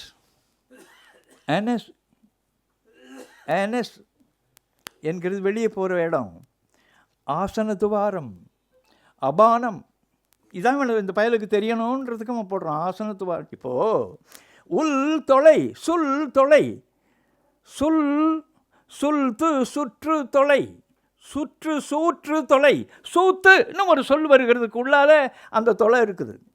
குயி தொலை, குயி தொலை, குழி தொலை, குய்து குது தொலை, குதி தொலைன்னு பொருள். குதம் என்கிறது அந்த அனசை குறிக்கிறது இங்கே இருக்கிற சொல். குதம், புல், பொய் தொலை, பொய் தொலை. நீ ஏதோ ஒன்று சொல்கிற கண்ணு, ஆனால் நீ அது உள்ள ஒன்று மேலே ஒரு ஸ்ட்ரக்சர் ஒன்று இருக்குது, ஆனால் உள்ள ஹோல் என்கிறதுக்கு பொய் என்கிறத பொய். திருமண அழைப்புதழில் தமிழில் ஆவிடில் அதை பொய் என்பான் பாவேந்தன். பொய் என்கிறது பொய், பொய் என்பது தொலை. பொய் இல்லை, புல் தொலை. புறக்காடனவே புல் என்ன மொழி, வெளியில் மட்டும் காழ்த்து உள்ளே தொலை இருந்தால் அதை புல்லுன்னு சொல்லணும். தென்னம்புல் பனம்புல் என்று தான் சொன்னான். தாள புல்லின் வாழ்வென் தோட்டு தவிசனில் இருத்தின்னு போகும் சிலப்பதிகாரத்தில். உட்கார வைக்கிறா கோவலன் திருட்டு பயல, உட்கார வைடான்னு உட்கார்ந்து அந்த அந்த பனை ஓலையினுடைய அந்த இதில் அந்த ஓலை தகட்டில் உட்கார வைக்கிறார், தடுக்கலை. அந்த தாள புல்லின் வாழ்வென் தோட்டில் தவிசனில் இருத்தி என்றார் இளங்கோவடிகள். தாள புல் என்பது பனை மரத்தினுடைய பெயர். இந்த புல் என்கிறது உள்ள ஹோலா இருக்கிறது புல். புல் என்கிறது பறவை. அது என்னென்ற கொத்தி தொலைத்தால் போலும் தின்ற வழக்கமுடையது என்கிறதுனால புல்லுன்னு பேர். அது ஃபவுல் என்று ஆங்கிலத்தில் போகிறது. மேலே ஆரியங்கள்லாம் ஏராளமான சொல். போல்ட்ரி என்றால் நமக்கு ஒன்றும் புரியாது. புல் என்பது பறவை. இந்த புல் என்கிறது புட்டுனா என்ன தெரியுமா? துளைப்பகுதியாக இருக்கிற அந்த மூங்கிலில் செய்யப்பட்ட அந்த அரிசி மாவை போட்டு செய்யப்பட்டது என்னவோ அந்த தின்பண்டத்துக்கு புட்டுன்னு பேர். புட்டம் என்று சொன்னால் துளை உடையதுன்னு பொருள். குதம் என்றால் புட்டம் என்கிறது விட்டுவிட்டோம், சூத்து என்கிறது விட்டுவிட்டோம். ஆனால் ஆனஸ் என்கிறதுக்கு அபானம்னு பயன்படுத்துகிறா என்று அவன் சொன்னான். ஆசனத்துவாரம்னு பயன்படுத்தணும். இந்த பேக் என்கிறதுக்கு கலை சொல்லலாம். அந்த காலத்தில் கலை சொல்ல பிரிட்டம் என்று. மெது என்க மிருதுன்னு ஆக்குவான். திடம் என்றால் திருதன்னு ஆக்குவான். படி என்ற பிரதின்னு ஆக்குவான். புட்டம் என்கிறது அந்த சொல்ல பிரிட்டம் நாக்கின பிறகு பிரிஷ்டம், பிராகிருத்துக்கு பிறகு பிரிஷ்டம்னா நமக்கு தெரியாது. பேக் என்கிறதுக்காக சரி. பிளட் என்கிறதுக்கு உதிரம், போன் என்கிறதுக்கு அஸ்தி, டென்டைன் என்கிறதுக்கு தந்தினி, ஐன்னா கண்ணுன்னா எல்லாருக்கும் தெரியும், அது தெரிய விடக்கூடாது. அக்ஷின்னா கண். இதெல்லாம் உருவாக்கப்பட்டது. இந்த அக்ஷி என்கிறது அக்ஷம்னா கண். மீனாட்சின்னா மீன் போல கண்ணை உடையவள். காமாட்சின்னா காம கண்ணை உடையவள். விசாலாட்சின்னா முண்டக்கண்ணி, வேறு ஒன்றும் இல்லை, விசாலமாக இருக்கிற கண்ணை உடையவள். சரி, கிடக்கட்டும். இந்த அக்ஷி நேத்திரம் இந்த சொல்ல தான் பயன்படுத்தணும். ஹேண்ட் என் கையின்னு பயன்படுத்த விடலை அவன். அஸ்தம், ஹெட் என்ற சிரஸ், இந்த ஹார்ட் என்ற இரிகம், ஐரிஸ் என்ற கிருஷ்ணபடலம், கிட்னி என்ற பெருக்கம், லிங்குவாலிஸ் என்கிறது சிறுவி. இதுக்கெல்லாம் நான் பின்னால் வர்றேன். மம்மல் மம்மல் உங்களுக்கு தெரியுமா? மம்மல் என்கிறதுக்கு மமல் சஸ்தினி என்று வைக்கிறான். உம்மா, உம்மம் என்றால் திரட்சி, என்றால் கூடுதல்னு பொருள். உம்மம் என்கிறது பிறகுதான் ஒம்மம்னு ஆகி அம்மம்னு ஆனது. அது கிடக்கட்டும். மம்மா, மம்மாலியா என்கிறது அது இப்போ நம்ம பால் ஊட்டின்னு நம்ம மொழிபெயர்க்கிறோம். மம்மல், சரி, அது கிடக்கட்டும். இதெல்லாம் நேரஸ் என்கிறதுக்கெல்லாம், நேரஸ் என்கிறதுக்கு நோஸ்டில், இது நாசி, இது நெக்குக்கு கிரீவம், ஓரிஃபைஸ் என்கிறதுக்கு துவாரம், ஒசிஃபிகேஷன் என்கிறதுக்கு அஸ்தீகரணம், பீனிஸ் என்கிறதுக்கு சிசனம், பிக்மெண்ட் என்கிறதுக்கு வருணம், சரி, பிரமிட் என்கிறதுக்கு. நீங்கள் இதெல்லாம் சொல்கிறதுக்கு மணிக்கணக்கில் நான் இதை சொல்லுவேன், நேரம் இல்லை. ரிசப்டார் என்கிறது கிரகிப்பி என்று, ரிலேஷன் என்ற சகவாசம், தை, மருத்துவ சொற்கள் இதுக்கெல்லாம் போடுறது. மருத்துவத்தை முதல்ல உருவாக்குறதுக்கு தை என்றால் அது ஊரு. ஊருன்னா உங்களுக்கு என்ன தெரியுமா? எங்கே பிராமணன் பிறந்தான், எங்கே பிறந்தான் தெரியுமா? அவனே சொல்கிறான், பிராமணோசிய முகமா செய்த பாகுராஜன் கிருத. பிராமணர்கள் பிரம்மாவனுடைய முகத்திலே இருந்து வெளியே வந்தார்கள். பிராமணோசிய முகம், இது ரிக்வேதத்தில் இருக்குது. பிராமணோசிய முகம் ஆசீத பாகுராஜன் கிருத, அரசர்கள் தோளிலே தோன்றினார்கள். ஊருத்த தஸ்ய அத்வைசே, வைசியர்கள் தொடையிலே தோன்றினார்கள். எனவே தை என்ற இடத்துல ஊருன்னு போடுறான். இப்போ உங்களுக்கு தெரியுதா ஊர் மிலானா என்னன்னு? தொடையில் தொடை அழகின்னு பொருள். இது தொடர்பாக இருக்கிற அருவறுப்பு உள்ள நினச்சி போனால் சரி. இதை ஊருத தஸ்தி அத்வைசிய பத்வியாத்ம சூத்ரோ அஜாயத, பாதத்தில் பிறந்த பயல்கள் மற்றவர்களெல்லாம் பாதத்தில் பிறந்த பயல்கள், காலுங்கீழ பிரம்மாவுடைய காலுங்கீழ பிறந்தவர்கள் அவர்தான் சூத்திரர்கள் என்று ரிக்வேதம் சொல்கிறது. பெரியாரிடம் ஒருவன் இதை எடுத்துக்கொண்டு போய் ரிக்வேதத்திலே 10ஆம் சூத்திரத்திலே இத்தனையாவது மண்டலத்திலே இந்த பாட்டு இருக்கிறது. இங்கே அதை தாண்டியும் பஞ்சமன் என்று ஒருவன் இருக்கிறானே, 5ஆம் வருணம் என்று இருக்கிறதே, அந்த பஞ்சமன் எங்கு பிறந்தான் என்று இந்த வேதத்திலேயே சொல்லவில்லையே ஐயா என்று கேட்டதுக்கு ஒரு மாநாட்டில் அவர் சொல்லியிருக்கிறார். எனக்கு இதை பார்க்குற பொழுது, இந்த நாட்டில் உண்மையாக அப்பாவுக்கும் அம்மாவுக்கும் பிறந்தவன் இந்த பஞ்சமனாக தான் எனக்கு தெரிகிறான், நீங்கள் போங்கன்னு சொன்னாராம். இது எதுக்கு சொல்ல வர்றேன்? இந்த அதன் கீழேயும் ஒரு சாதியை உருவாக்கினது என்கிறது இதில் தாங்க வாழ்கிறது. சாதி வாழ்கிறதுனுடைய நுட்பமே இந்த படிநிலையை அமைத்து கொண்டு தான் ஒவ்வொருவனும் கீழே இருக்கிற ஒருத்தன் இருக்கிறான் பாரு, அவனை மேயறது, அவனை மிதிக்கிறது. இந்த நிலைகளுடைய சூழல்களெல்லாம் பார்க்குறோம். சரி, அது கிடக்கட்டும். இது ஒரு சில அடிப்படைகளாக நான் சொல்லிக்கொண்டே போகிறேன். ஆழமாக கொஞ்சம் என்னோட கூட வாங்கணும். இப்படி நான் சில 1000 செய்திகளுக்கு சொல்ல முடியும். நான் ஒரு 4-5 மட்டும் சொல்கிறதுக்கு முன்னே வந்திருக்கிறேன் சார். பொருந்துதல், இயை பொருந்துதல், இசை பொருந்துதல், இசைவு பொருத்தம். இயை இழை பொருந்துறது. ஈயாகு யா என்று மட்டும். யா என்கிறது சேர்க்கைன்னு பொருள். யாத்தல் பொருந்துதல், சேர்த்தல். யாப்பு சேர்க்கை. யாப்பு யாம் இது கட்டு, சேர்க்கை, உறுதி. இந்த பொருளை போகிற பொழுது யாமை பிற உயிர்களால் ஊர் வரும் என்று எண்ணி அதற்கு அது தன்னிடமிருந்து காத்து கொள்வதற்கு இயற்கையாகவே ஓடு பெற்றிருக்கிற அந்த ஆமை யாமை என்று சொல்லப்பட்டது. சரி, அது ஒரு ஈரிடவாழி, ஆம்ஃபிபியன். இது அதைத்தான் திருவள்ளுவர் சொல்கிறார். அது அந்த ஒடுக்கி கொள்கிற அதனுடைய காப்பே. ஒரு ஆமை 400 ஆண்டுகள் 500 ஆண்டுகள் வாழும். காரணம் அதனுடைய காப்பு. அதனுடைய யானை மெதித்தால் கூட அதை ஒன்று செய்ய முடியாது. ஒருமையுள் ஆமை போல் 5 அடக்கல் ஆற்றினென்று ஒன்று ஏதாவது ஒரு இக்கட்டு வருகிற பொழுது உள்ளே ஒடுக்கிக் கொள்ளும். அதனுடைய அந்த வலு இருக்குதே, அந்த உறுதியான ஓடு, அதுக்காக யாமைன்னு பேர். சரி, இந்த யாம் என்கிறது ஏம் என்றானது காப்பு. ஏமம் என்கிறது காப்பு. நீங்கள் இப்போ அதை எப்படி நீங்கள் உணரணும்? யான்னு முதல்ல அந்த குரங்கு கத்தினது யான்னு, பிறகு ஏன்னு, பிறகு என்னன்னு வந்தது. யாம் என்று வந்தது, ஏம் என்று வந்தது, பிறகு எம் என்று வந்தது. இதுபோல் யாம் என்கிறது ஏம் என்றாகி எம் என்றானதும், எம் என்கிறத வடிவம், ஏம் என்பது காப்பு என்கிற பொருளில்தான். ஏம புனை, இக்கட்டு காலத்திலே பாதுகாப்பாக தப்பிக்கிறதுக்காக இருக்கிற லைஃப் போட், அது ஏமப்புனை என்று திருவள்ளுவர் சொல்கிறார். சினம் என்னே அடிக்கடி சினப்படாதரா பயலே, சினம் என்னும் சேர்ந்தாரை கொள்ளி இனம் என்னும் ஏமப்புனையை சுடும். உனக்கு காப்பாக இருக்கிறது உன்னுடைய இனம்தான். அந்த இனத்தை இழந்து விடாதே, அந்த ஏமப்புனை அந்த கட்டை குலைத்து விடும். அடிக்கடி கோவப்படாதரா எழுதுகிறார். ஏமப்புனை எதற்கு சொல்லுகிறேன்?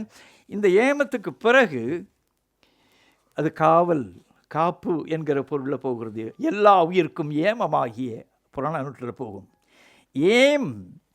ஏமம் என்கிறது இப்போ மறுவுதல் என்று ஒரு சொல் தெரியும் நமக்கு. மா பரப்பு, மார் பரந்த பகுதி, இந்த உடம்பிலேயே பரந்த பகுதி இதுதான். மாறு மருவு என்றால் மார்பினாலே தழுவு என்று பொருள். மறுவுதல், மறுவுதல் பாதுகாப்பை தழுவுதல் என்கிற பொருள்.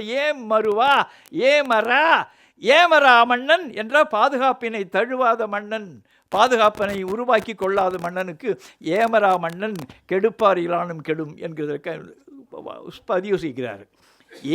ஏமாப்பு அரணாகுகை, வலிமை, ஏமாப்பு வலிமையூறு, எச்சத்திற்கு ஏமாப்பு உடைத்து. சரி, ஏமார்த்தல் என்பது வலுப்படுத்துதல், சலத்தால் பொருள் செய்து ஏமார்த்தல் என்கிறது. அதாவது அது வலுப்படுத்துதல் என்கிற பொருளில் இருக்கிற நிலைகளை வலுப்படுத்துதல் என்கிற பொருளில் ஏமார்த்தல். உறுதல் என்கிறது காப்படைதல். எஞ்சிய பொருள்களை ஏமுற நாடி என்று திருமுருகாற்றுப்படையில் வரும். காப்பு, சேஃப்கார்டு, செக்யூரிட்டி, என்கிற அந்த வடிவம் யாமையிலிருந்து நாம் எண்ணி பார்க்க வேண்டும். இப்போ ஏமாறு என்பது காப்பு மாறுதல், காப்பு அழிதல். அகற்று, ஆற்று என்கிறது காப்பினை நீக்கு என்கிற பொருள் இருக்கிற இன்னொரு வடிவம் இருக்கிறது. ஏமம் காவல், காப்பு. ஏமம் என்கிறது இயல்பாக பிறகு சேமம் என்றாகிறது. எப்படி அரண் என்கிறது சரண் என்றாகிறதோ, அமர் என்கிறது சமர்னாகுதோ, அமம் என்கிறது எப்படி சமம்னாகுதோ, ஏமம் என்கிறது சேமம் என்றால் காப்புன்னு பொருள். இப்போ நாம் தெர்மாஸ் ஃப்ளாஸ்க்குன்னு சொல்லுகிறோமே, அதுபோல் அந்த காலத்தில் இந்த தொடர்பாக இருக்கிற கூட்டங்கள் போகிற பொழுது நீர் சேமித்து வைக்கிற செப்பு இருக்குதுல்லே, அந்த சின்ன குடத்துக்கு சேமச்செப்புன்னு பேர். இது குறுந்தொகையில் 277 வருகிறது. சேமத்திரை என்பது காவல் திரை, சேம அச்சு என்பது அச்சு முறிந்தொழி காப்பாக அமைகிற அச்சுக்கு புறநானூற்றில் வருகிறது. சேமம் என்கிறது காவல் தொழில். இந்த சேமம் என்கிற அடுத்த படிநிலைகள் வந்தது. இந்தியாவில் இருக்கிற பல மொழிகளில் ஒரு 40-50 மொழிகளில் சேம ப்ரொடெக்ஷன் பொருள் போடுறாங்க. அந்த சேமத்தை அழகாக க்ஷேமன்னு மாற்றிக்கொள்கிறாங்க. க்ஷேமம் என்கிறது காப்புன்னு பொருள். அதன் பிறகு நலமாக இருக்கிறது. க்ஷேமமாக இருக்கிறியான்னு வைசியனை ஒருத்தனை கேட்கணும்.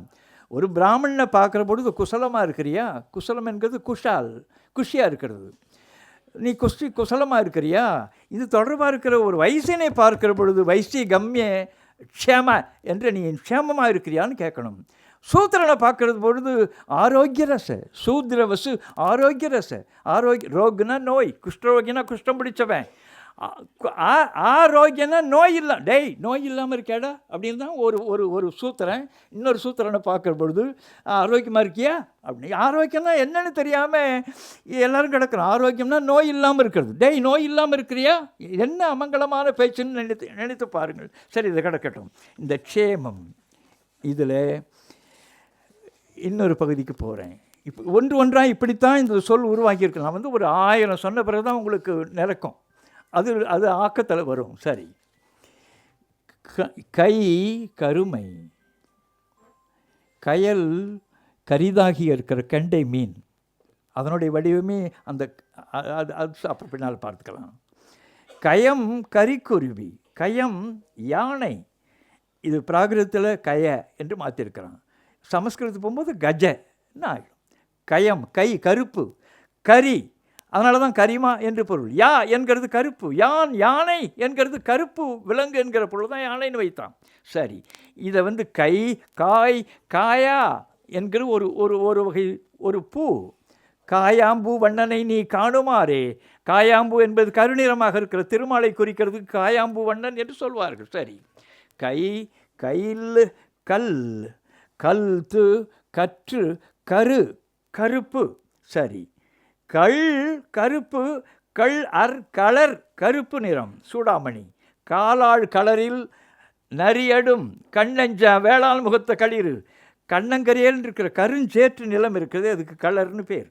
கள் அவு களவு களவம், யானைக்கு இருக்கிற ஒரு பெயரில் ஒன்று கரி.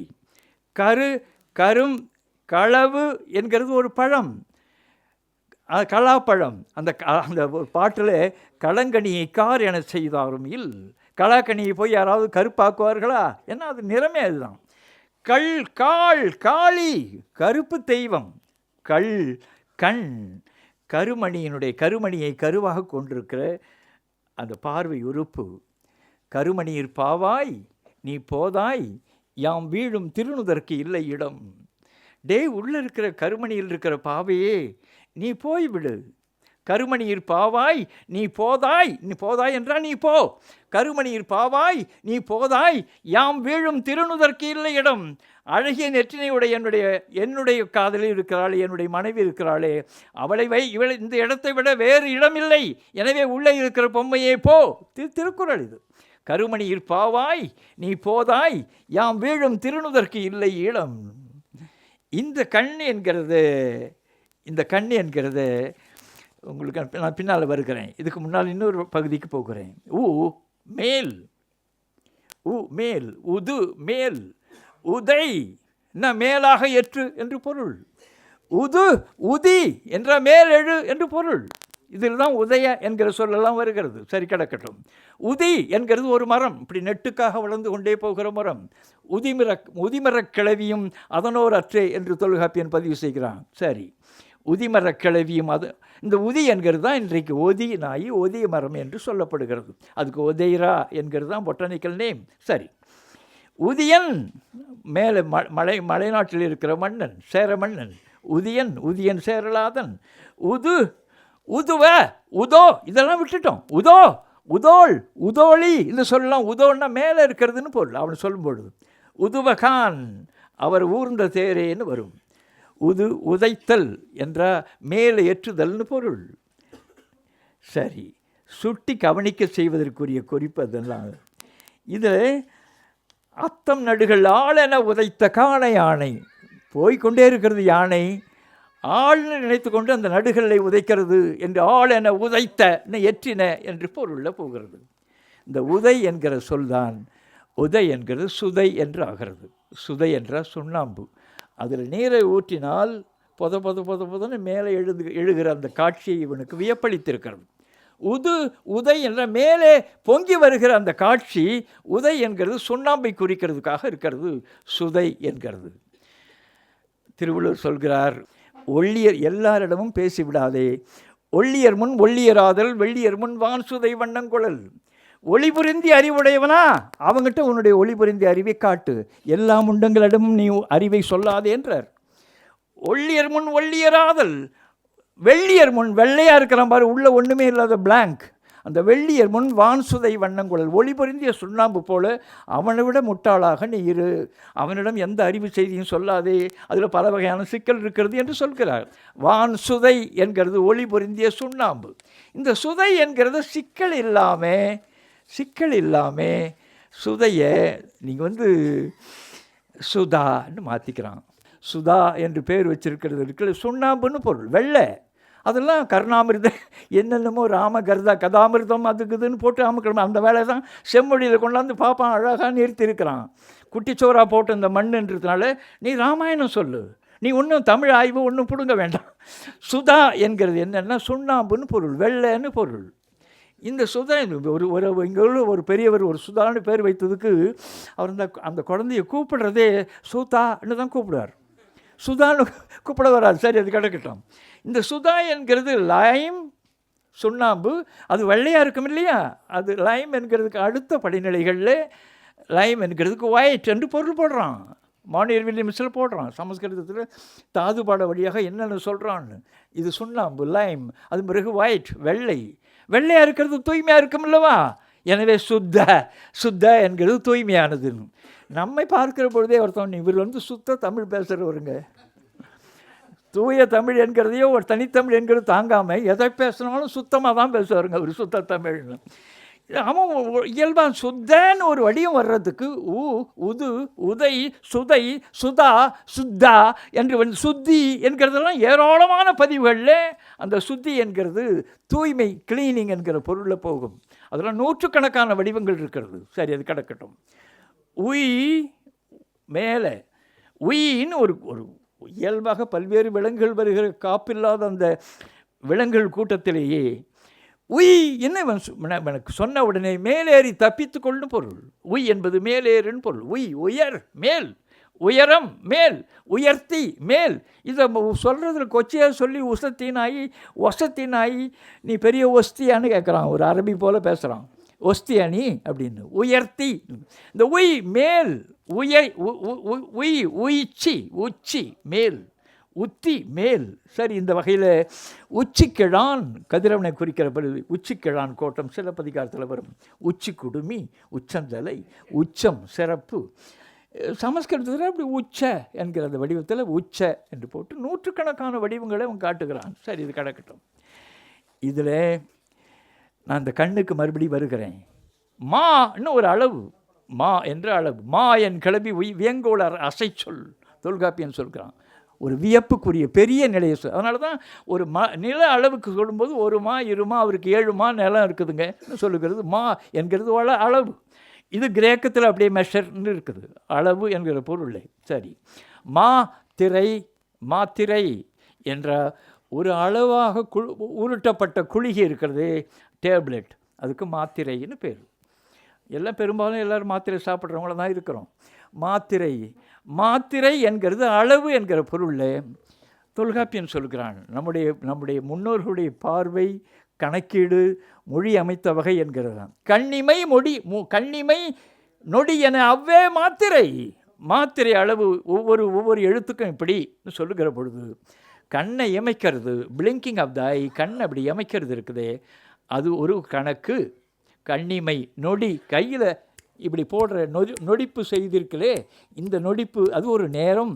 கண்ணிமை நொடி என அவ்வே மாத்திரை நுண்ணிதின் உணர்ந்தோர் கண்ட ஆரே என்று அந்த நூற்பா போகிறது. சரி, இது கணக்கு. இதில் இந்த மாத்திரை என்கிற அந்த வடிவம் கண்ணிமைக்கிற கால அளவு, கைவிரல்கள் கொண்டு அதாவது நொடிக்கிற கால அளவு, இவை மாத்திரைகள். இதில் இந்த கண்ணை கருப்பில் தான் அந்த கருத்தை வைத்தான் என்கிறதுக்கு நாங்கள் எங்கே கண்டுபிடிக்கணும் தெரியுமா? இந்த கண்ணை எதோடு ஒப்பிடுகிறான் என்று. நீலம், குவளை, நெய்தல், இந்த மூன்றுமே முழு கண்ணங்கரையில் இருக்கிற பூக்கள்.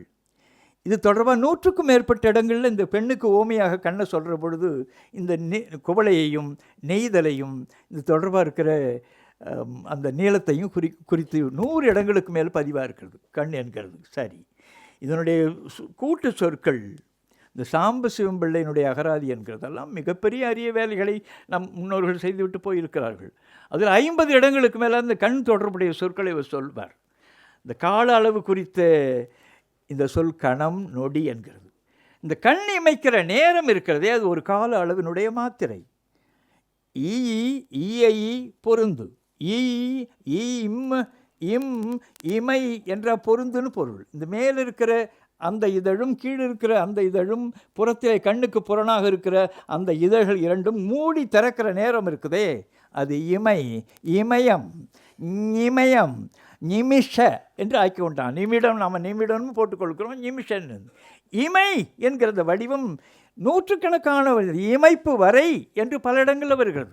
இமைப்பொழுதும் என் நெஞ்சில் நீங்காதான் தாழ்வாழ்கன்னு சொல்லுகிறது. இமைக்கிற அந்த நேரம், அவன் என்னை விட்டு நீங்களே என்று சொல்லுகிற அந்த அழகெல்லாம் இமைப்பொழுது என்கிறது. இந்த கணம் என்கிறது சொல்லை உருவாக்குறதுக்கான அந்த படிநிலைகளை நாம் பார்க்கிறோம். பாலி மொழியில் கன மோமெண்ட், பிராகிருதத்தில் கன moment, language of inscription of அசோகனுடைய நிலை அவன் பிராகிருதம் அது இதுன்னு இல்லை, அவனுக்கென்ற ஒரு மொழியை உருவாக்கி கொண்டான். அது தொடர்பாக இருக்கிற கல்வெட்டுகளையெல்லாம் தெரிந்து அது ஒரு தனி மொழி என்று அறிஞர் உலகம் கொள்கிறது. அதில் கண த அக்கேஷன், ஷினா மொழியில் லோர் மொழியில் கென், பெங்காலியில் கான், ஒரியா மொழியில் கானே, மைத்தியில் இதெல்லாம் மோமெண்ட் போஜ்பூரியில் கண். இந்த முழுக்க மோமெண்ட் அந்த நேரம் என்கிற பொருளை கண் பயன்படுத்துகிறான். இந்த கணத்தை கிரேக்கத்தில் மெதுன்றது மிருதுன்னு ஆகிறது போல், படி என்கிறத பிரதின்னு ஆக்கிறது போல், படி என்கிறத படிமம் என்கிறத பிரதிமா என்று ஆகிறது போல், கணம் என்கிறத குரோனா நேரம். குரோனாலஜி நமக்கு ஒன்றும் தெரியாது.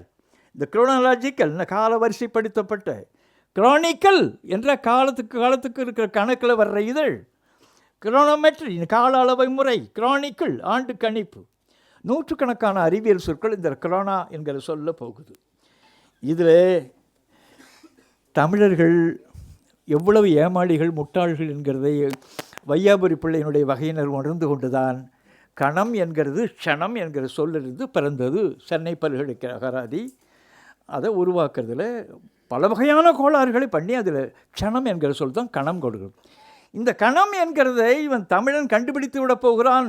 கண்ணிமைக்கிற நேரம் என்கிற கண்ணிமை நொடியென அவ்வே மாத்திரை என்கிறதுல கண்ணிமைக்கிற நேரம் என்று அந்த பிளிங்கிங் ஆஃப் த ஐ என்று தெரிந்துவிடக்கூடாது என்பதற்காக ஸ்னாப்பிங் ஆஃப் ஃபிங்கர்ஸ் நேரம் குறிக்கிறான். இதுதாங்க பிராமண சூழ்ச்சி. மிக நுட்பமாக அணுகிறதுனுடைய இது. இவன் ஒன்றும் தெரியாதுன்னு நினைத்து கொள்ளுதவன். சரி, கிடக்கட்டும். இதற்கு பிறகு இது முடியட்டும். உலகு உலகம் ஆதிபகவன் முதற்றிய உலகு. இப்போ அதை பற்றியே ஒரு 4-5 மணி நேரம் பேசலாம். உலகு, இந்த உலகு என்கிறது பாவாணர் என்ன எண்ணினார்? உழவுறதுனால, சுற்றி வர்றதுனால என்று அவருடைய காலத்தில் அவர் எண்ணினது. அது ஒரு எல்லைப்பட்டு தான் இருக்கும். அறிவு யாராக இருந்தாலும் ஒரு அறிவு எல்லைப்பட்டது என்கிற நிலை அருடைக்கும் அதுதான். இந்த உலகு என்கிற அந்த வடிவம் வந்தது என்பது உலகம் மக்கள் பொருந்தி வாழுகிற ஒட்டுமொத்த நிலப்பரப்பு. ஒல்லகம் என்கிறது தான் உலகம். இந்த நிலை உள்ளகம் என்கிறது தான் உலகம் என்றாக இருக்கிறது. மக்கள் சேர்ந்து வாழுகிற இடம். சரி, இது கிடக்கட்டும். இந்த கழக இலக்கியங்களில் இந்த உலகு 90 பதிவிடங்கள் இருக்கிறது. உலகம் 56 பதிவிடங்கள் இருக்கிறது. இந்த உலகு அங்கே மேலே ஆரியத்தில் தெரிகிற பொழுது லத்தீனத்தில் லோக்கஸ் சரி, லோக்கம் இன்ஸ்கிரிப்ஷன்லாம் வருகிறது. சரி, லோக்கா பிளேஸ், லோக்கஸ், லோக்காலிஸ், லோக்கல், இந்த வடிவங்கள் எல்லாம் உலகம் தொடர்பாக இருக்கிறது. இதோடு மட்டுமல்ல, உலகு என்கிற வடிவம் ஓல்கஸ் காமன் பீப்புள், உலக மக்கள். ஊர் சிரிச்சிருந்தா நீ செய்கிற செயலை பார்த்தோன்னா ஊர் மக்கள்னு பொருள். உலக சிரிக்கும் என்ற உலக மக்கள்னு பொருள். இது அந்த அடி ஓல்கஸ் என்ற காமன் பீப்புள். ஓல்கஸ், பிறகு வல்கஸ், வல்காரிஸ் காமன் பீப்புள், வல்காரிட்டி, வல்கர் என்ற, உங்களுக்கு புரியுதுங்களா? ரொம்ப அருவருப்பாக பேசுகிறது வல்கர்ன்ற மாதிரி அடிப்படையாக இருக்கிற கொச்சையாக பேசுவது அதில் போய் நிற்கிறது. அதுவும் கீழே உள்ள உலகம் என்று இருக்கிறது. சரி, இவன் என்ன செய்கிறான் பார்ப்பான். லோச்சன்னு ஒரு சொல் இருக்குது சமஸ்கிருதத்தில், கிரேக்கத்தில் வழியாக இருக்குது. லோசனா என்பது கண்ணை உடையவள்னு பொருள். சுலோசனா நல்ல கண்ணை உடையவள்னு பொருள், அழகான கண்ணை உடையவள்னு பொருள். அந்த லோச என்கிறத இங்கே கொண்டு வந்து லோக்க இந்த வடிவங்கள் உலகம் என்கிற சொல்லை உருவாக்கினது. சென்னை பல்கலைக்கழக அகராதியிலேயே உலகம் என்கிறதுக்கு லோக என்கிற சொல்லைத்தான் காட்டிருக்கிறான். லோகன். அதுக்கு என்னென்னா, இந்த நுட்பம் எல்லாருக்கும் இந்த நாட்டை குட்டிச்சவராக்கணும், அறிவு நிலைகளில் இவனை மேம்படக்கூடாது என்பதில் மிக எச்சரிக்கையாக அவன் நகர்ந்து வந்ததில் கண்ணால் பார்க்கப்படுவதாகிய உலகத்தின் கண் எழுதுகிறான் பரிமேலழகன். ஏன்னா பார் என்கிற அந்த சொல் வழியாகத்தான் இந்த உலகம் இருக்கிறது என்கிற கணக்கில் இந்த லோச்ச என்கிறதோட அந்த லோச்ச என்கிறது தான் லுக்குன்னு வருகிறது. அந்த லோச்ச பார்க்கறது, அதில் லோக்க பார்க்கப்படுவது. ஏன்னா பார் என்கிறதுக்காக அந்த ஆதிபகவன் முதற்றே உலகு என்கிறதுக்கு கண்ணால் பார்க்கப்படுவதாகிய உலகத்தின் கண் என்று எழுதுறதெல்லாம் நுட்பமான சூழ்ச்சி. அதை மிக ஆழமாக பொறுமையாக விளக்கணும். அது சரி. அவ்வுதல் பற்றுதல், அவ்வா பற்று, அவா அறுத்தல், அதிகாரம் 37. சரி. அவ்வி சவ்வி சவி செவி என்றானது ஒளியை பற்றுகிற உறுப்பு. கதுவுதல் பற்றுதல், கதுவுதல் பற்றுதல். கது என்கிறது கதுவு என்கிறது காது, கது என்கிறது காது, ஒளியை பற்றுகிற உறுப்பு. காது என்கிறதும் செவி என்கிறதும். அவ்வி சவ்வி சவி செவி என்றானது இது கொஞ்சம் ஆழமான இங்கு உற்று கவனிக்க வேண்டும். செவியால் காதால் வாங்கி உணர்தல், அதில் இருக்கிறது கேள்வி, ஹியரிங். இந்த கல்வி கல்லாமை அதிகாரம் முடித்து அவர் வந்து கேள்வியில் போகிறார். சரி, கேள்வி ஒரு செல்வம், செவிச்செல்வம். செல்வத்துள் செல்வம், செவிச்செல்வம், அச்செல்வம் செல்வத்துள் எல்லாம் தலை. இயல்பாகவே ஒரு சொல்லை பயின்றால் அதையே திரும்ப பயில்வது என்பது புலவர்கள் செய்கிறதில்லை. ஆனால் முண்டும் படிடா, காதால கேள்டா என்கிறதுக்கு செல்வத்துள் செல்வம், செவிச்செல்வம், அச்செல்வம் செல்வத்துள் எல்லாம் தலை. இன்னும் 7 சீரில் இருக்கிற ஒரு இடத்துல 5 இடங்களில் செல்வம் என்கிறதை எம்பெருமான் பயன்படுத்தி விட்டு போயிருக்கிற அழகை நாம் எண்ணி பார்க்க வேண்டும். கேட்பினும் கேளா தகையவே, கேள்வியால் தோற்கப்படாத தொலை. கேட்டுக்கொண்டே இருக்கணும், அறிவு செய்திகளை கேட்டுக்கொண்டே இருக்கணும். அப்படி இல்லாத தொலை கேட்கிற போல் இருந்தாலும் கூட அது கேளா தகையவே என்று ஒரு குரலில் போகிறது. சரி, இந்த கேள்வி என்கிறது சொல்ல கேளு கிரேக்கனால் சொல்ல முடியல, ரோமில் இருக்கிற லத்தீன மொழியில் இருக்கிறவனுக்கு சொல்ல முடியல. கேளு அவனுடைய திரிபு அங்கே குளியார் என்கிறது. பிறகு கிளையன்ட் என்று வருகிறதுக்கு குளுயார்னு போடுறான். குளு என்கிறதுக்கு என்னென்னா டு ஹியர்னு பொருள். சரி, அது கிடக்கட்டும். இந்த இண்டோ யூரோப்பியன் பேஸில் குளு என்று தான் இப்போ கேளு என்கிறதுக்கு ஹியரிங் என்கிறதுக்கு குளுத்தோஸ். அது பழைய ஆங்கிலத்தில் வருகிற பொழுது குலிஸ்ட் என்று வந்து ஹிலிஸ்ட்னு வந்தது, லிஸ்ட் என்று வந்து பிறகு லிசன் என்று சொல்கிறோமே, அதுக்கு ஆரிஜினா குளு ஆனால் டு ஹியர்னு பொருள் என்று போடுகிறான். சரி, அது கிடக்கட்டும். இது க்ளூட் என்கிற வழியில் கேட்கிற ஒளி அப்படின்ற பொருளில் லவுடு என்கிற வரைக்கும் போகுது. சரி, கிடக்கட்டும். இந்த கேட்டல் ஹியரிங் இது படிக்கிற பொழுது நமக்கு இருக்கிற பாடமுறைகளில் எப்படி படிக்கணும்டான்னு நமக்கு எழுதியிருக்கிறான். இப்போ 12ஆம் நூற்றாண்டில் பவனந்தி எழுதுகிறான். கோடல் மரபுனா கொள்ளுதல் மரபு. ஆளுதல், ஆடல், ஆட்டல். ஆடல் என்பது வினையாடல்னா வினை ஆளுதல்னு பொருள். கொள்ளுதல் என்கிற பொருள் தான் கொள்தல், கோள்தல், கோட்டல் என்ற இதுதான் கோடல். கோடல் என்பது கொள்ளுதல் பொருள். பாடம் கேட்டலுடைய வரலாறு என்கிறதுல பாடத்தை கோடல் மரபு என்ன என்று ஒரு பாட்டில் சொல்கிறான். கொள்ளுகிற வகையை பற்றி, பாடம் கேட்கிறனுடைய வகையை பற்றி. இந்த பாடமுறையெல்லாம் இப்போ விட்டுட்டோம் எல்லாம். இருவென இருந்து சொல் என சொல்லிட, இரு அப்படின்னா இருக்கணும், சொல்னா சொல்லணும். பருகுவன ஆர்வத்தனாகி, குடிக்கிறது போல கேட்கணும்டா. படிக்கிறது என்கிறது அறிவை. பருகுவன ஆர்வத்தனாகி, செவி வாயாக நெஞ்சு களனாக, கேட்டவை விடாதுல. செவியை வந்து வாய் போல வச்சுக்கணும்டா. செவி வாயாக நெஞ்சு களனாக, இறைப்பையை போல நெஞ்சத்தை வைத்து கொள்ளணும்டா. கேட்கும் பொழுது, பாடம் கேட்கிற பொழுது கேட்டவை விடாதுளத்தமைத்து திரும்ப நினைவுபடுத்தி கொள்ளணும். போ என போதல் என்பனார் புலவர். போ நான் ஓடிடணும். அப்படி இருக்கணும் மாணவன். அவன் தான் மாணவன் என்கிறதுக்கு மாணவனுடைய இலக்கணத்தில் எப்படி படிக்க வேண்டும் என்கிறதையெல்லாம் நம்முடைய முன்னோர்கள் சொல்லிவிட்டு போனார்கள். இதில் செவி என்கிறது காது, செவி கொடுத்தல் என்பது காது கொடுத்து கேட்டல், செவிச்சொல் என்பது காதில் சொல்கிற கமுக்கமான சொல். திருவள்ளுவர் ஒரு பெரிய அமைச்ச நிலைகளில், மேலே அரசியல் நிலைகளில் மிக ஆழங்காற்பட்ட அறிவுடையவர் அவர் இருந்திருக்கிறார். அதெல்லாம் என்ன வரலாறு என்று நமக்கு புரியலை. அவர் அரசனுக்கு முன்னால் இருக்கிற பொழுது, எல்லோரும் அவையில் கூடி இருக்கிற பொழுது, டேய் நீ வந்து 2 பேரும் காதில் பேசிக்காதீங்கடா, அவனுக்கு கோபம் வரும். யாருக்கு? உட்கார்ந்துருக்கிற அரசனுக்கு கோபம் வரும், அதன் பிறகு சிக்கல் வரும். எனவே செவிச்சொல்லும் சேர்ந்த நகையும், டக்குன்னு சிரிச்சிடாதீங்களா கூடி, அவன் உட்காந்துருக்கிற பொழுது சொல்கிறார். செவிச்சொல்லும் சேர்ந்த நகையும் அவித்தொழுகும் ஆந்திர பெரியார் அகத்துன்னு சொல்கிறார். சரி, செவிப்புலன் காதால் உணர்கிற ஓசை உணர்வு, செவி மடுத்தல் கேட்டல், செவி மடுத்த அமிழ்தன் மாந்தி வரும். சரி, செவி அறிவு, காதால் கேட்கிற அறிவுக்கு செவி அறிவு. செவி அறிவு உறுத்தல், செவி அறிவு உறுத்தல், காதில் போய் அறிவு சொல்கிறது இருக்குதே, அது செவி அறிவுரு. செவி அறிவுரு என்று வருகிறது. அதுக்கு இயல்பா செவியுரை தானே பொங்குதல் இன்றி புறையோர் நாப்பன் அவிதல் கடன் என செவி உரைத்தன்றே என்று தொல்காப்பியத்தில் வருகிறது. செவி உரைத்தல், செவி உரு. அந்த வடிவத்தை அப்படியே சுருக்கிறதுல மிக நுட்பமானவங்க தொடர்பாக இருக்கிற பண்டிதர்கள், வடமொழி பண்டிதர்கள் என்று பேர் சொல்கிறவர்கள். செவியுரு என்கிறத சுருன்னு ஆக்குறான். ஸ்ருதின்னா நமக்கு ஒன்றுமே தெரியாது. அவன் எப்படி ஏமாத்தினான்னு ஒன்று உங்களுக்கு 100 வகை சொன்னால் தான் தெரியும். ஸ்ருதி என்ற காதால் கேட்கிறது.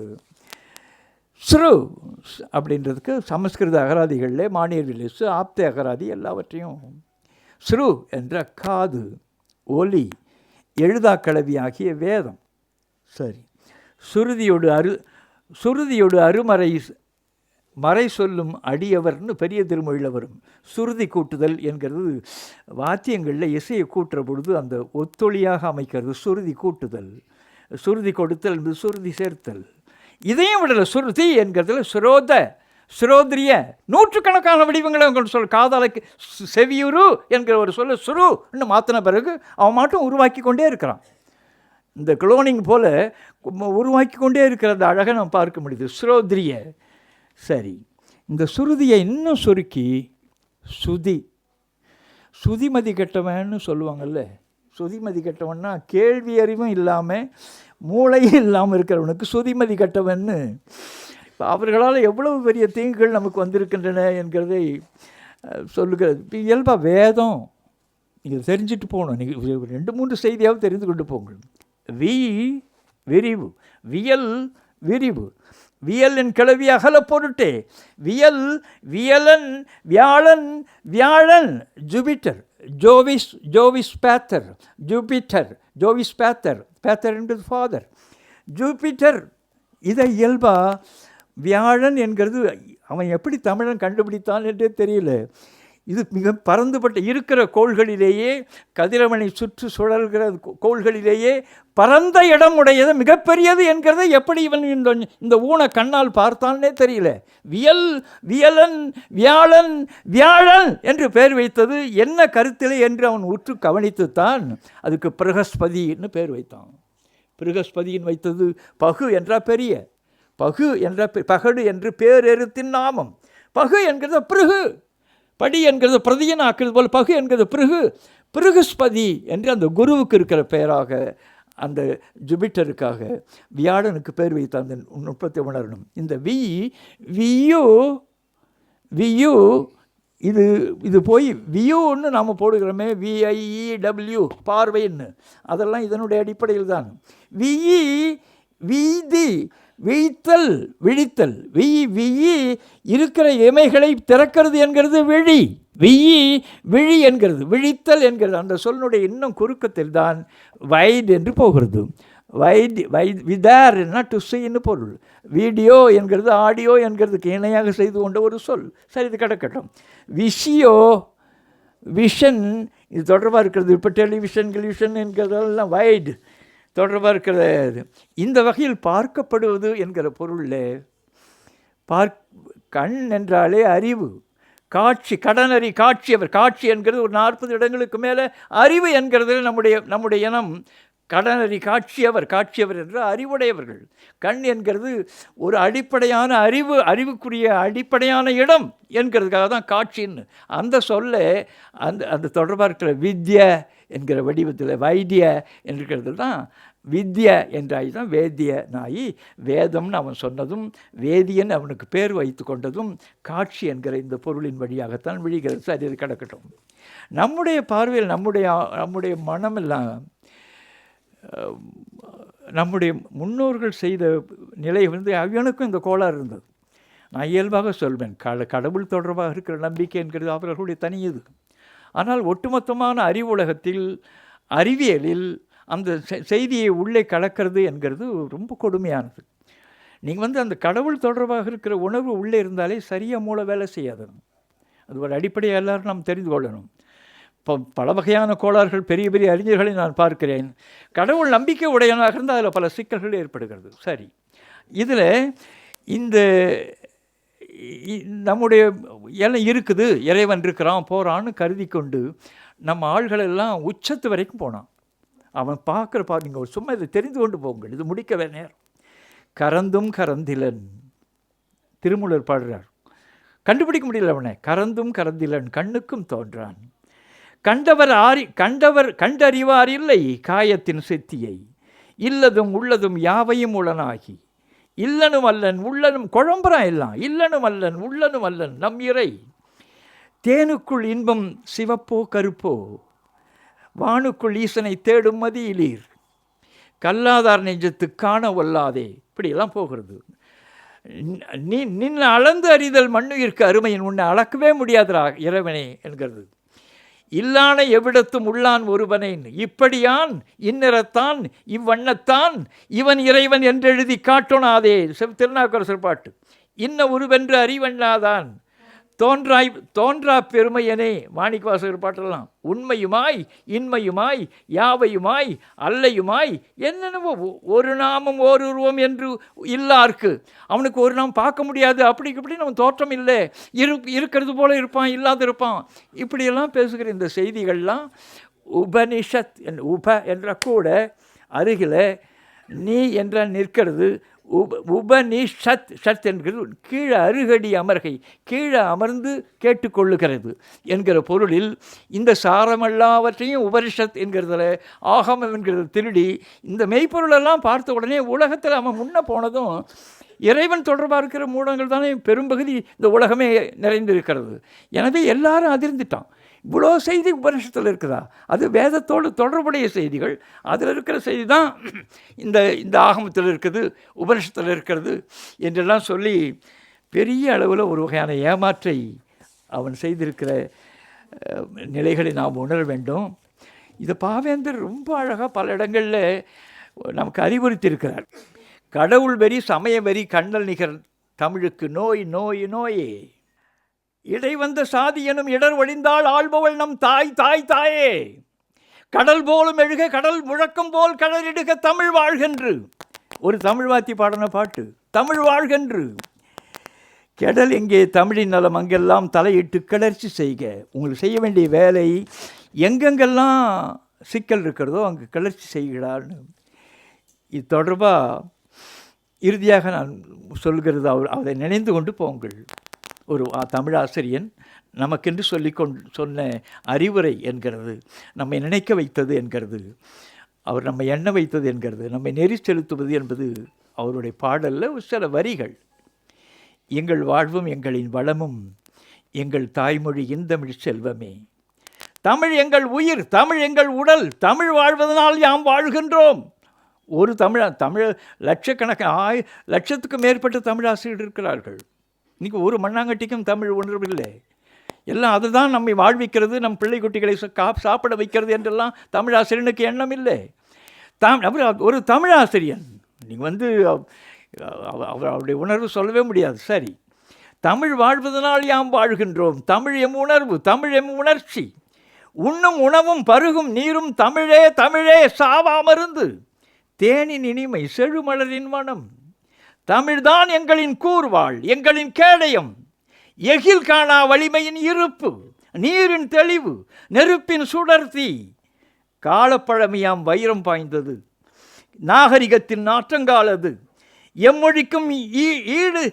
எம்மொழிக்கும் அது ஈடு இணையற்ற செம்மொழி உலக சிந்தனை செல்வம், ஊற்றாய் தொடங்கும் உண்மையின் பைஞ்சுனை, அதனில் இந்தி நெஞ்சென கலப்பது, அதனை இந்தி நஞ்சை கலப்பது மக்களை மாய்க்கும் மடச்செயலாகும், சிக்கல் நெருப்பில் எண்ணெயை சேர்ப்பதா, தீமையின் விளைவு தீமையே, காற்றை விதைத்து புயல் அறுக்காதீர். இது நமக்கு சொன்ன எச்சரிக்கை. வணக்கம். எல்லாவற்றிலும் ஒரு 6 கூட்டங்களுக்கு பிறகு ஒரு அடிப்படையான உண்மை இந்த தமிழ் உலகத்துக்கு விளங்கும். அதற்கென்று மெல்லிதாக தொடங்கியிருக்கிறேன். நீங்கள் இவ்வளவு நேரம் அந்த பொறுமை காத்து இதை செவிமடுத்ததற்காக தமிழ் உணர்வோடு நன்றி சொல்கிறேன். தமிழர்களாகிய உங்களை வணங்குகிறேன். உங்கள் உள்ளம் பெரிது, உங்களுடைய உள்ளம் உயரியது. மிகச்சிறந்த ஆற்றலுடைய நமக்கு இருக்கிற ஒரே ஒரு செல்வமே, நமக்கு இருக்கிற ஒரே பெருமையே, இந்த தமிழை பயலுக்கு இருக்கிற இவனுடைய தாய்மொழி தமிழ் என்கிறது ஒன்றுதான் இன்றைக்கு அடிப்படையானது. அதை நாம் பெற்றிருக்கிறோம். அதை ஏமாற்றுவதற்கு பெரிய வலை வீசப்பட்டிருக்கிறது, பெரிய சூழ்ச்சி நடந்து கொண்டிருக்கிறது.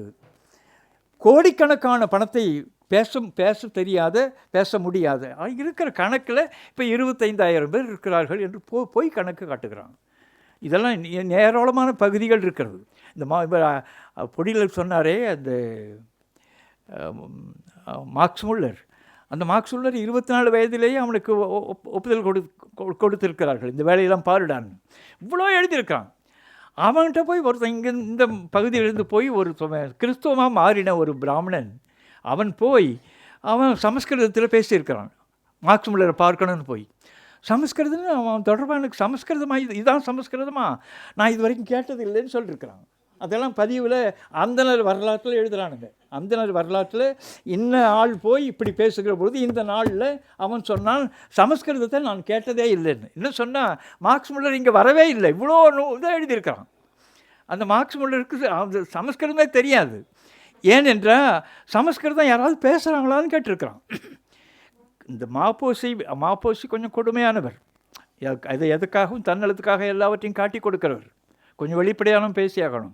பாவாணர் ஒரு முறை பேசும்போது மாப்போசி என்று நான் சொன்னேன்.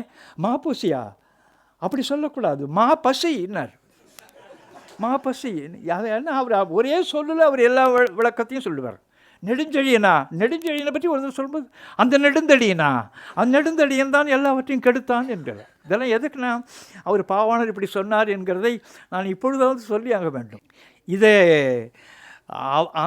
அந்த மானியர் வில்லியம்ஸ் எழுதியிருக்கிறதெல்லாம் அவனுக்கு சமஸ்கிருதம் ஒன்றும் தெரியாது. இதுபோல் ஆள்கள் பிராமணர் குலத்திலேயே இருக்கிறார்கள். கானா சுப்பிரமணியம் என்று ஒரு அறிஞர், அவர் அவரை கூப்பிட்டு இந்த வீரமணி என்ன செய்தார், அந்த பெரியார் பல்கலைக்கழகத்தில் முதுமுனைவர் பட்டம் கொடுத்தார். கொஞ்சம் ஆண்டுகளுக்கு முந்தி, அண்மையில் தான் இறந்தார் அவர். முதுமுனைவர் பட்டம் கொடுக்கிறபடி ஏன்னா பிராமணனுடைய அடிப்படையான தன்மைகள் என்னென்ன இருக்கும் என்கிறதையெல்லாம் அவர் கானா சுப்பிரமணியன் அந்த பார்ப்பனியத்தை பற்றி ஒரு நூல் எழுதியிருக்கிறார். அந்த நூல் ஆங்கிலத்தில் வந்தது. அதை தமிழ் மொழிபெயர்ப்பை விழுப்புரத்தில் செய்தார்கள். அவர் சொல்கிறார், எனக்கு தாய்மொழி தமிழ், நான் பிராமணன் தான், நான் தாய்மொழி தமிழ், எனக்கு நான் அறிவு பெற்றது தமிழ் மொழி. என் தாய்மொழிக்கு நான் ஊராக நடக்க மாட்டேன், எதிராக நடக்க மாட்டேன். தாய்மொழி என்னுடைய தாய்மொழி தமிழ் தான். ஆங்கிலம் எனக்கு காதலி, அந்த காதலியிடம் நான் எப்படி வேணாலும் நடப்பேன். என்ன குறும்பு அது, அதுலேயும் ஒரு பார்ப்பன குசும்பு இருக்குது, அது தொடருது.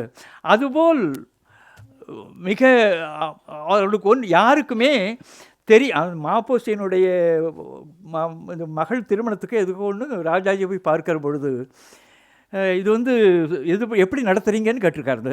இந்த அவாள் போல் நடத்துகிறீங்களா அப்படின்னு. அவாள்னா யாருன்னா திமுககாரன் போல் நடத்துகிறீங்களான்னு கேட்டிருக்கார்.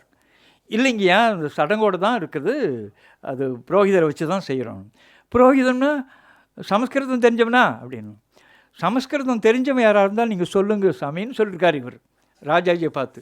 சமஸ்கிருதம் தெரிஞ்சவன் யார் இருக்கிறா, புரோகிதரில் ஒரு ஆளும் இல்லையே அப்படின்னு அவர் சொன்னார் என்கிறதை தமிழர் திருமணம் என்கிறதில் மாப்போசி எழுதுகிறார். சமஸ்கிருதம் தெரிந்த புரோகிதர் இல்லை என்று எழுதுகிறார். எதுக்கு சொல்ல வர்றேன், அவங்களுக்கு மூலமானவங்களுக்கு தெரியும் சமஸ்கிருதத்தை பேச முடியாது. அந்த பாப்பாவும் வளர்றதெல்லாம், கோயிலில் வளர்றதெல்லாம் சும்மா விளையா. இப்போ தாலி கட்டுற பொழுது மாங்கல்யம் தந்துனானே மம ஜீவன ஹேதுனா நம்ம எல்லாமே இந்த தாலியை இந்த கயிறை, மங்கள கயிறை, இந்த மாங்கல்ய கயிறை உனக்கு கட்டுறேன், நீ 100 ஆண்டு வாழ்க என்கிறது பாப்பான் சொல்கிறான். இவன் அறிவு இல்லாமல் எடுத்து அவன் கட்டுறான். சொல்கிறது உண்மையாக பார்ப்பான். இதெல்லாம் நாம் உணர்கிறது இல்லை. ஏராளமான செய்திகள். நீங்கள் அந்த வேதங்களை எல்லாம் பார்த்தா அதனுடைய அருவருப்பை சொல்லவே முடியாதுங்க. அதில் இருக்கிற இழிவை மட்டும் அதெல்லாம் அந்த ஆவணத்தில் வரும். இதைத்தான் போய் ஏதோ ஒன்று பெரிய மந்திரமாக செய்திகள் இருக்கிறதுன்னு நினைக்கிறார்களே. அருவருப்பு, நாக்க பிடுங்கிட்டு சாகலாம். அப்படிப்பட்ட அவ்வளவு இழிவான வாழ்க்கையை வாழ்ந்த பதிவெல்லாம் அதுக்குள்ளால் இருக்குது. அதை ஏதோ ஒரு மிகப்பெரிய மந்திரம். மம் மை என்பது கருப்பு, மை மைம் மம் மம்பு மப்பு என்றால் இருள்னு பொருள், முகில்னு பொருள். மந்து மந்து மந்தாரம், மப்பும் மந்தாரமாக இருள் கருப்புன்னு பொருள். மம் என்பது மந்து மந்திரம் என்கிறது மறைவுன்னு பொருள். நிறைமொழி மாந்திர ஆணையர் கலந்த மறைமொழிதானே மந்திரம் என்ப. மறைவாக பேசிக்கொள்கிறது. அந்த மறைவாக பேசிக்கொள்கிறது என்கிறது யாருக்கும் யாரும் தெரியாதபடின்னு. அதுவும் கூட அவ்வளவு மறைவு உள்ளே இருக்கிறதெல்லாம், புழுத்து இருக்கிற செய்திகள் எல்லாம் அடிப்படை ஆவணத்தில் வரும்.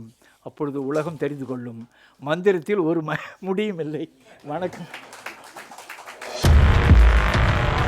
உன் கடவுளை விட, உன் சாஸ்திரத்தை விட, உன் முன்னோரை விட, உன் வெங்காயம் வழக்கமாத்தை விட உன் அறிவு பெருசு, அதை சிந்தி.